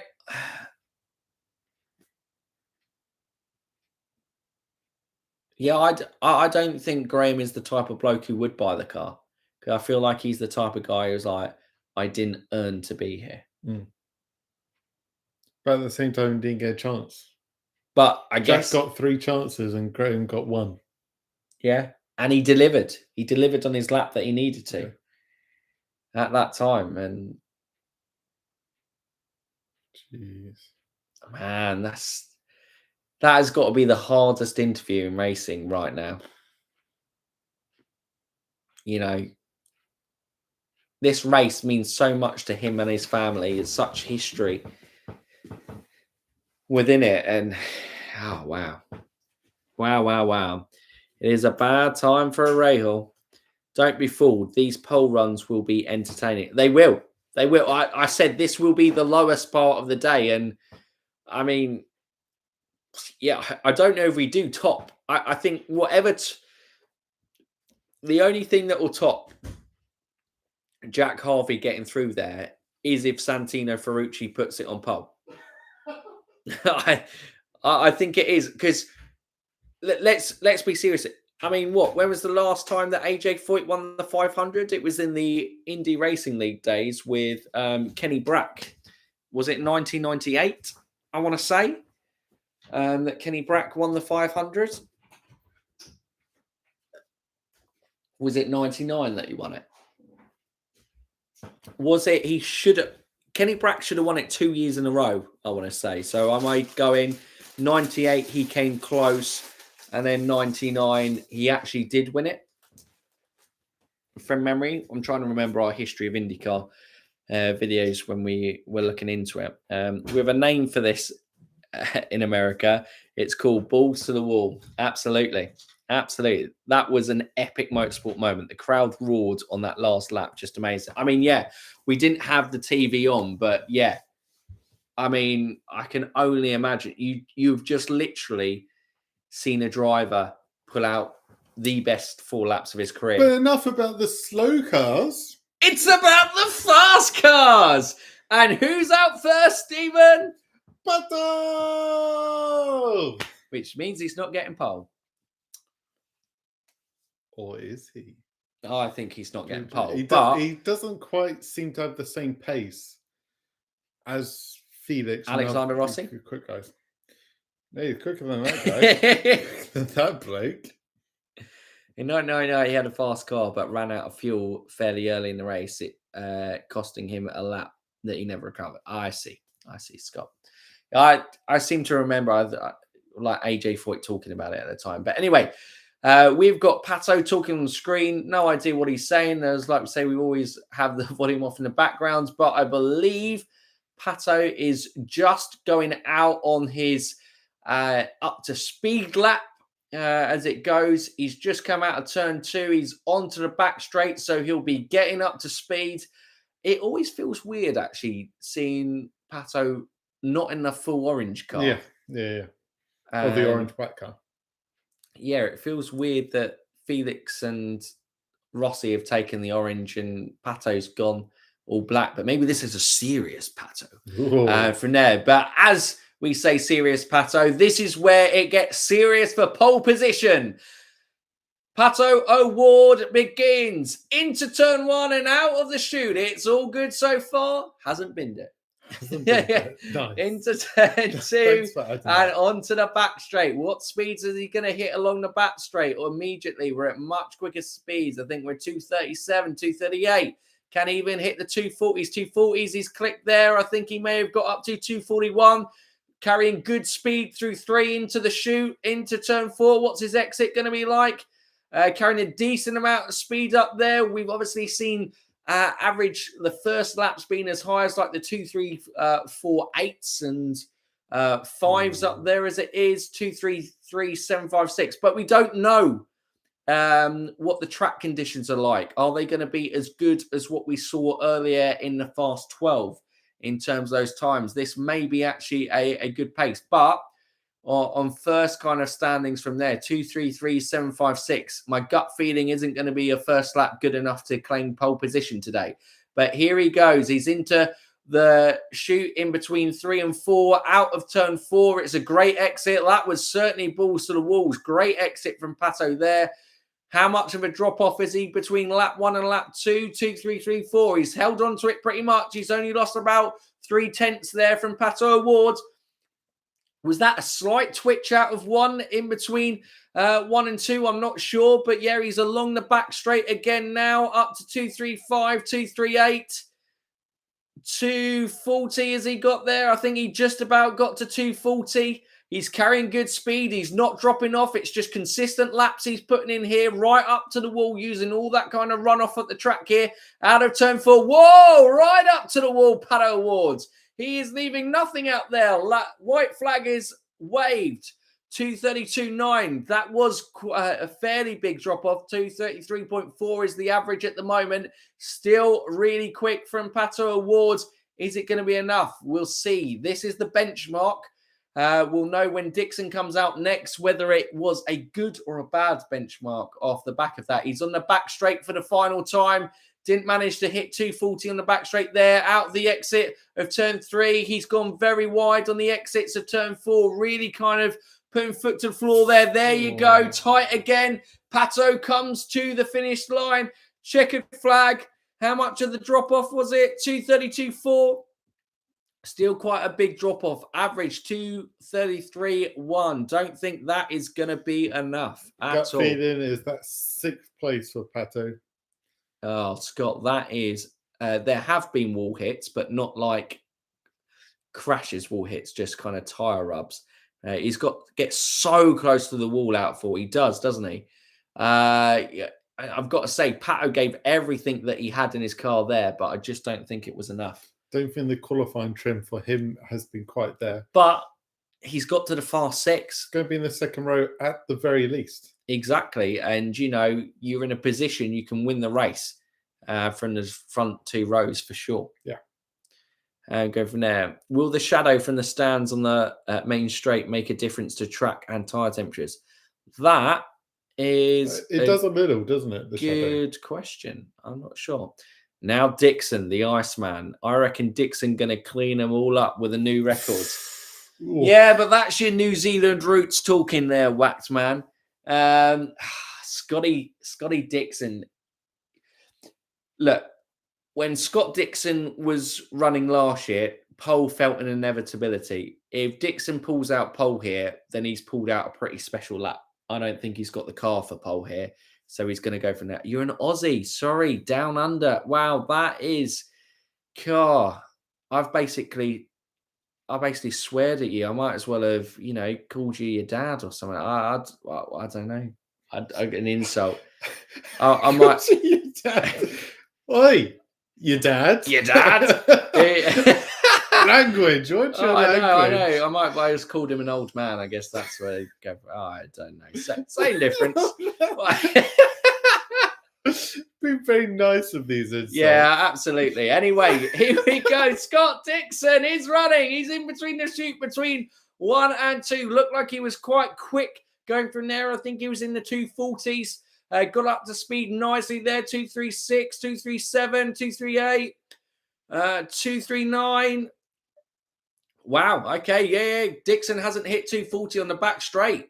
Hasn't hit 240, but is he more speed through the corners as he comes out of 4? Dixon's first lap speed, where is it going to be compared to Pato? Pato was 233.7, I believe. 234.1. Whoa. So he may not have got the same top speeds, but carrying that speed through the corners. There we go, Scott Dixon. He's going to have a lot of drop-off to not beat Pato O'Ward's time here. Here he is on the back straight again. 234.5, 336, 37, 38. 38 is the top that he hits, but he's carrying loads of speed through those corners. There's basically no drop-off through those corners from 3 in the short shoot through to 4. Good pace carrying out on that exit. This is a bad lap. That's a bad lap. You think it's a bad lap? I think that's a bad lap. It is a bad lap. Oh, wow. That big drop-off. Big drop-off from Scott Dixon. He must have had a moment in 1 or 2. A bit of lift out of turn 1. That was from Scott Dixon. He must have gone in too hot through there to kind of carry it through. 237. This is bad. 238. Scott Dixon, baby Pato O'Ward is going to be able to finish higher. Well, start higher than 6th position in there. 3rd lap speed. He's going to have to pretty much have no drop off for Scott. He's losing the car. 232.8. Whew. We said that it didn't feel like a car that was going to be on pole for Scott. He's got to basically hold it there. He cannot have any drop-off if he's going to beat Pato's time. But I don't think he's going to be necessarily too fussed between 5th or 6th, Scott. I think his head is already next week and about securing the race win himself. Through the short shoot for the last time into turn 4. Lap 4 average here. Going past the main grandstands on the start-finish straight at the Indianapolis Motor Speedway. What has Scott Dixon done? Is it quick enough to beat Pato? No, but it was close, really close. Electric first lap, but he just lost it after that. Chip a wry smile to himself, but none of the Ganassi seemed too concerned, and you're not going to see the stress too much in the teams here because, you know, like we said, being on the front 2 rows, it's already a fantastic starting position. Pole's a nice added bonus to it for sure, producing a special lap. But, yeah, they're not going to be too upset about that one for now. Looking good for Palou at the moment. I certainly think that, you know, the new Scott Dixon will be starting ahead of Scott Dixon at the Speedway. Yeah. He just never recovered on that turn 1 lift, was it? Now, the only thing I have to say is why I think Chip Ganassi isn't too worried is because during the early practices, Ganassi's looked so quick in practices earlier in the week. They were topping those timesheets. Ericsson was up there. Sato was up there. You know, Dixon and Palou were both up there as well. So they know that they've got a good race car. Yeah, do not count. Although Chevys have looked really good and fought back from previous thing, I think Chip Ganassi are very confident in their race car. But we're back now on track with Alex Palou. He's going down the back straight, coming into turn 3, lining up. How much speed can he take into this opening lap? Can he maintain it? Because, you know, Scott Dixon had plenty of speed out there, but he just wasn't able to maintain it over 4 laps. And, you know, that is what happens in the 4-lap average. You saw it with, you know, Jack Harvey just there in the bump day scenario for it. Oh, this is good consistency speed from there. This is going to be a big lap. So he's got great speed into turn 1, turn 2. Car looks good. Looks really stable in the rear as well. So that's fantastic to see. Means there's kind of no scrub, not losing much speed in the corners. Enters into turn 3. Nice impressive Okay. entry speed into turn 3 than I was expecting. He still maintained it though. Look at that. High speeds. He barely kind of dropped under the 230 still be a there. mega first lap. 235.1. Whoa! What a lap from Alex Palou. Jeez, he just did not drop speed. I don't think he's dropped under the 230s right now. He's got 232 onto the back straight. 234, 235, 236, 37, 38. 39, can he get into the 240s? No, he doesn't, but he maintains the speed. He just feels glued onto that track. He's got great exit speed. Is he going to drop into the 230s? No, he's got fantastic exit speed out of turn 4. This is going to be another quick lap. I don't think he's dropped off much at all. Alex Palou through the exits of kind of turn 2 and turn 4 are going 234.3, still quite a big drop off, but that is still a lightning quick time for Alex Palou here. This could be a pole contender for sure. It's certainly not Pato O'Ward. This is a record breaker or not a record breaker. Absolutely. I think this is pole, regardless of anything else. It's just whether it breaks the record. 239. He's carrying great speed, hasn't dropped below 230 as well. Great exit through turn 4 again. He just maintains so much speed out of there. Great exit again. This is great from Alex Palou. Everything is hooking up nicely. He's getting all his entries and exits out of the corners. Fantastic. 233.9, lost about 4 there, but it's still lightning quick. His average is 234.4 at the moment. This is so quick right now from Alex Palou on the back straight for the last time. 234, 235, 36, 37, 38. But it's his speed through the corners that have just helped that average up for sure. Is he going to drop on 230 for the first time? No. Great exit from turn 4 again. Close. 231, I think he dropped down to. I reckon it's going to be around the 233.5 mark, 233.4. What is it? 233.4. 234.2 from Alex Palou. What a lap. That's pole. Well, what a 4 laps pole from Alex Palou. Stephen says it's pole. What do you think? That was wild. That ain't beatable. Is that the new record? Is that the fastest? I don't know, but that was unreal. Wow. 1 mile per hour over Pato in the far 6. That is crazy. Yeah. Crazy. Will Foyt unleash Santucci? Well, we've got to see Rinus VeeKay first, and then they will. That's pole. I can't see anything being that. I don't know. Rosenqvist and Ferrucci have been quick. Dixon's smiling there because he's gone, wow, this kid really is the new me. Santino batter dropper 236. I mean, PJ. Oh, could you imagine? If he does that, then fair enough. I can't see it though. Cannot see it. Santino following you from Spain. Let's go, Alex. Thanks, Ivan. Thanks for kind of dropping in on us from there. Yeah, Alex. Hello, Palou. What a lap. Is that enough to get his first pole at the Indy 500? I mean, yeah, Scott doesn't look like a man who's worried about next Sunday. He looks like a man who is quietly confident in his race car for sure. And seeing his teammate do that, he must be like, damn, there is pace in our cars for sure. Quite a few of the Santucci's going to drop a 236. Hola! Hola, BAL. Hola, hola. So we now have Rinus VeeKay out on track. Rocket Rinus. Ed Carpenter Racing's best probably driver qualifier here in the last few years. He's really kind of fell in love with the Speedway, both at the Indy GP and the Indy 500 itself. But what can he do? He's out here on the first lap, down on the back straight, 236, 237, 238, 239, 240. He's gone up to there, but it's 241. Well. This is quick from Rinus VeeKay. This is quick. It's all going to be on that exit from turn 4. He's maintained its speed. It's up there. It's up there. We are seeing some lightning quick times. It's down from Palou. Let's see. He's up into 6th gear, 239, 240 higher, 235.019. But it's not that much slower. If he can just be more consistent and hold it in the high 234s for longer, then maybe we do have a shout for Rinus VeeKay and pole.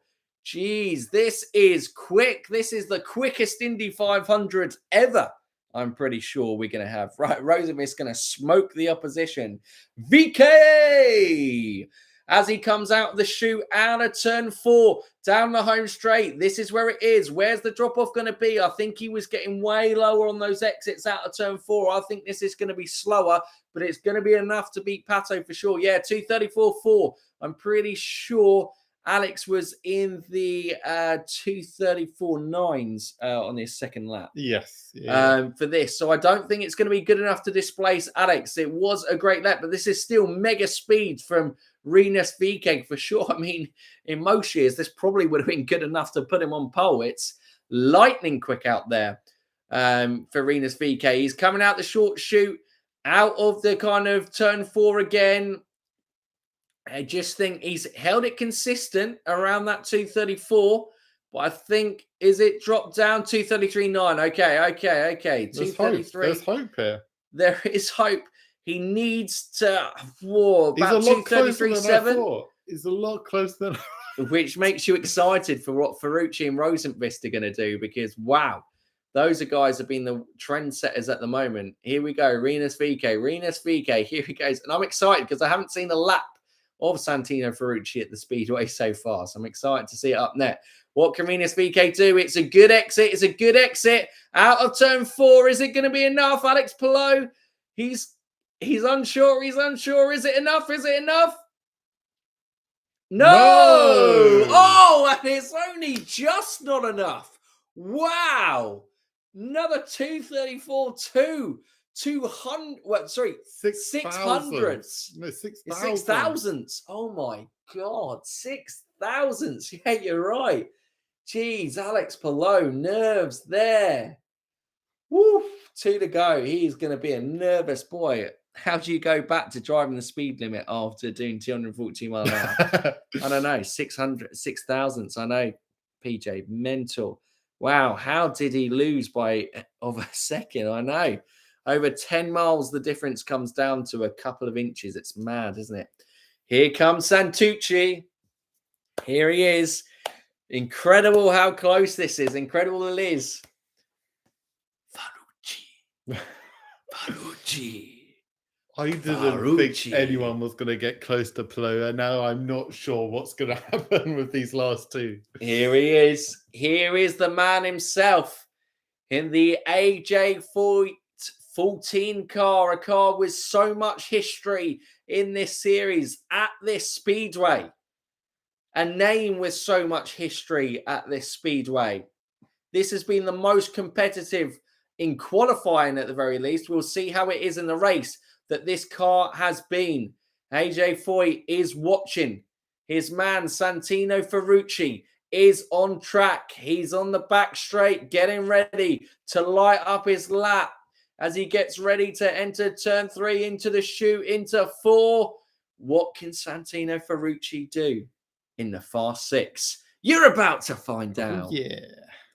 Here we go. 2:42 into turn 1. Let's go. Santino Ferrucci is about to kind of cross the line. Green flag. Go. 2:39, 2:40, 2:42 into turn 1. That is quick from Santino. Was that a bit slide in turn 1?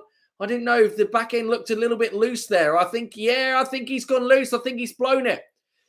I think it wasn't great. He's up to speed there. 2:38, 2:39, 2:40, 2:40.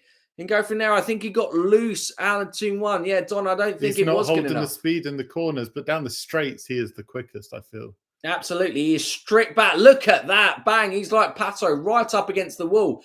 2:37, 2:38, 2:40, but it's the average speed. Where is he? 2:34.3. That's not good enough. That is not going to be good enough for pole today. But it could still be good enough to be on the front row for sure.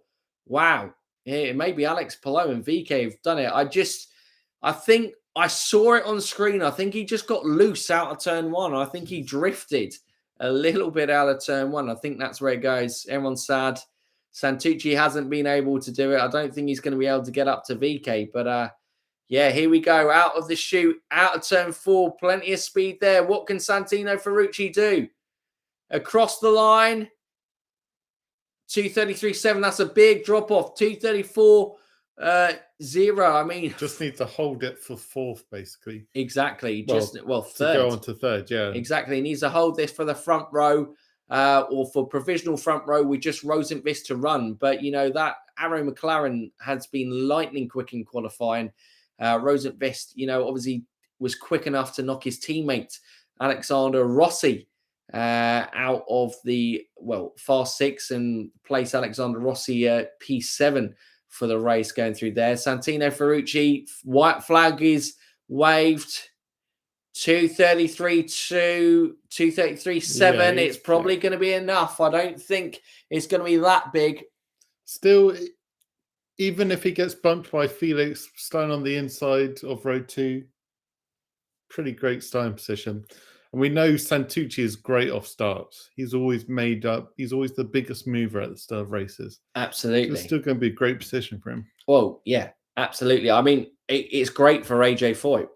Yeah. I mean, the man that's frustrated. But he hasn't changed facial expression from the attire. Very true. There he is. It's good enough for the front row. This is, can we see, when was the last time? That's a good question. When was the last time that we saw an AJ Foyt racing car on the front row? Yeah. I don't know. Still mega. Probably a mistake into turn 1 on the first lap. I think it was. I think he just, here it is. He just slid out there. That was big. Yeah. As soon as I saw that, I was like, bang. And then obviously we were 2-3-1 at his speeds out of turn 2. Because he had 2-4-2 into the turn 1. Exactly. I think he just tried to carry too much speed into it. He took a gamble and the car just didn't hold on to him. But to be fair, having 2-4-2 going into turn 1, I think that shows the confidence that Ferrucci has in that car. As it said, now there is one. This is it. This is the Indy 500 qualifying. After this, we know exactly the starting positions of all 33 cars that are in the race. Whoa.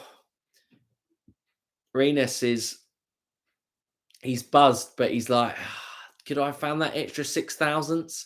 I can't believe he got close, to be fair. I can't believe it was a mega lap. Mega. Guaranteed front row starting position now.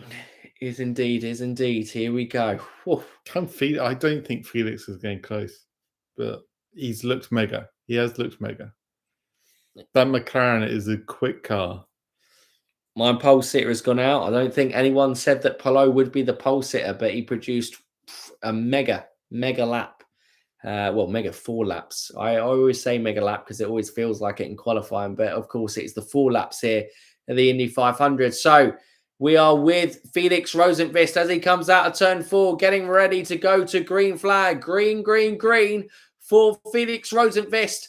How's he going up to it? 240, 241, 241 through there. Is he tight? Doesn't look like he's had a moment. Looks like it's a good exit. Where's his speed going through there? He's carried good speed out of turn 2. Good speed. No, that's not it. Is it going to be enough? 237, 238, 239, 240, 241. Can he hang on? Yeah, that car deserves pole just for how cool it looks. Nice. He's out the chute. He's out of 4. He's carried good speed in there, but I don't know whether it's going to be good enough. Here we go. First lap speed. It's got to be 235 to give him a chance. 2-3-4-6. That's it. Alex, he's quietly sitting there confident. He thinks he's done it. 235 was an absolute mega lap. Mega lap. For VeeKay to match it and get up there was incredible for him. VeeKay's going to be like, wow, most times I would have got pole here with that lap. But Alex Palou. This is all about front row now, because unless Felix can just bring out consistency like you've never seen before. Unbelievable. Let's see where lap 2 is. Unbelievable. Here he goes. Lap 2, 232. So it's all about front row for Felix now. Can he pip Ferrucci to it? I don't know if he can. To be fair, he's only dropped 0.4 of a miles per hour there. He's maintained it consistent for sure. But yeah, Alex is looking confident there. Alex is fine. He's got pole. VeeKay's got second. He's just waiting to celebrate. Out of the chute. Out of turn 4. Good exit from there. Tony Kanaan can't look. One of his teammates goes. It's been clean. 233.9. 234.2. It's going to be enough to put him on the front row, I think. But yeah. He's going to somehow need... No. He has to go quicker. He needs the impossible to go quicker on lap 4. So close. Palou! Palou sits there nervous, but... It. Huh? He had another 2-4-1 there. Could you imagine? Is he about to do a Jack Harvey and pull out a miracle? Here he goes. Is it enough? Is it enough? We cross checkered flag. Felix Rosenqvist. Where does it sit him? P3. Alex Palou is on pole and he goes wild. Last year we had the Ganassi of Scott Dixon on pole. This year we've got another Ganassi on pole. There are only 4 Hondas that made it through to the Fast 12 and one of them is on pole because all 4 of those Hondas were from one team, and that's Chip Ganassi. And since about 2020, they've always looked the strongest car at the speedway, at least the quickest on qualifying. But hello, Palou! He has got his first ever pole position at the Indy 500. Question is, what will happen? Next year. But yeah, mega lap. I don't think many of us put Alex Palou on it. Ferrucci, I think after he did that, Ferrucci knew that he had to produce something special, and that's where the mistake came in turn 1 to kind of throw that speed going into it. Rinus VeeKay, though, pushed him so close. To be fair, Felix was only a 10th of a mile per hour off without hitting a 2:35 lap. Which is... Yeah, incredible. I didn't realize he was going to be that close. I didn't think he could pull it back that close. Exactly. His consistency nearly going pole, but he just was missing that mega first lap. It is that kind of contrast from mega fast lap to just pure consistency over it. And it looked like the Chevy boys were the kind of more consistency, and Ganassi had this plan of going for the high kind of average speed lap. But they risked it. They held the tyres. The tyres held onto it, and Penske is the 4th fastest Chevy. I know. It's crazy, isn't it? Penske is the 4th. Palou's your favourite for the 500. Yeah, I guess, guys, to round off the stream, 3 hours and 16 stream, it's going to be, who's our predictions for the races next week? I think I'm going Alexander Rossi still. And I'm going to bet on... Santino Ferrucci is my outside bet to win it, of course. To go consistency. I was saying to you before, this year feels like Palou could sweep the double championship and 500. And that was before he stuck on pole, so I'm just going to stick with Palou. That's my prediction. Yeah. If there is a man who can win it from pole, it is probably that man, Alex Palou. And going from there, Newgarden's going to take it. Where's everyone goes from there? Palou will be in F1 next season. Enjoy this now. Yeah, maybe. I can't say that he... For who? McLaren. If Norris leaves. For who? They ain't no seats in F1.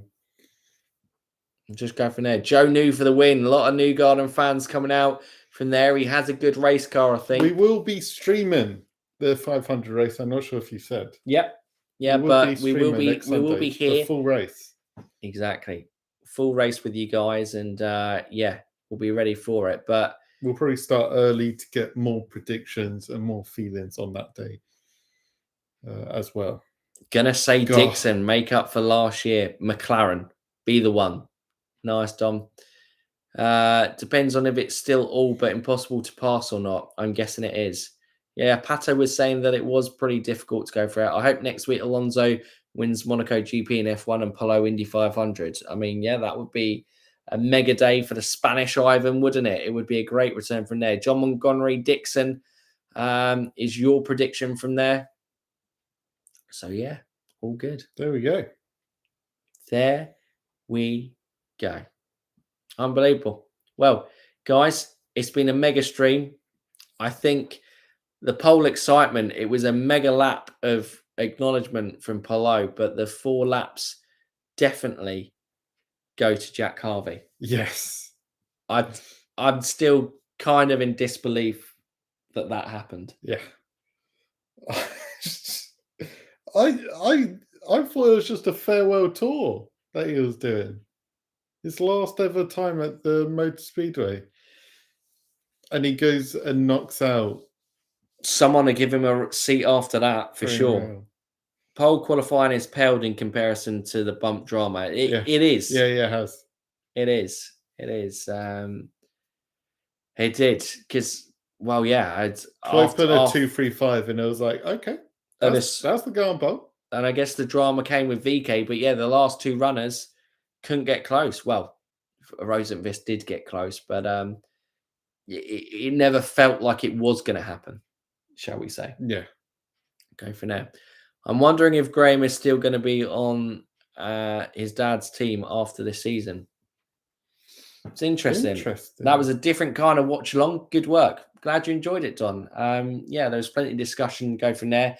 Indy always is the kind of megathons, I'd say, on the streams, isn't it? Yeah. That's right. They're kind of the mega long ones, but we enjoy and kind Nashville. of yeah, but for different reasons. I'd be more concerned if Graham wants to keep racing. Yeah, it'd be interesting. He's successful in his business outside of it. Look at Santucci. He's buzzed. I mean, he's probably absolutely gutted not to be on the front row. But wow, sticking that AJ Foyt. This is, and I wouldn't think I'd say this in an AJ Foyt race thing, but this is his best chance in his career to date to win the 500. For sure. That's a great car. Yeah. It's an AJ Foyt, but it's an unbelievable car. Yeah. It looks like it's glued in. And I'll be honest with you, it looks like a car he's got mega confidence in, because I think he just went all out in that turn one. I mean, that was the quickest entry to turn one that we saw, and it was just a little too quick for it. But yeah, mad from there, and amazing the celebrations. You got to say, Alex Palou, he's just such a good guy, and I'm glad after all the drama from last year that we are seeing the Alex Palou we all know is there, an amazing driver. And yeah, it's fantastic to see it all unfold. But can't wait for the main event to unfold next week. Oh, yeah. Guys, we'll leave it there. It's been a fantastic stream. Enjoy the rest of your days, whatever you get up to. We will be going to bed as it's now 5 to 11 here. But yeah, it's been emotional, but it's been fantastic. But if you're new around here or haven't done so already, what can they do, Stephen? They can like, subscribe, and ding that bell. Ding it. So for now, you Indy fans, keep racing.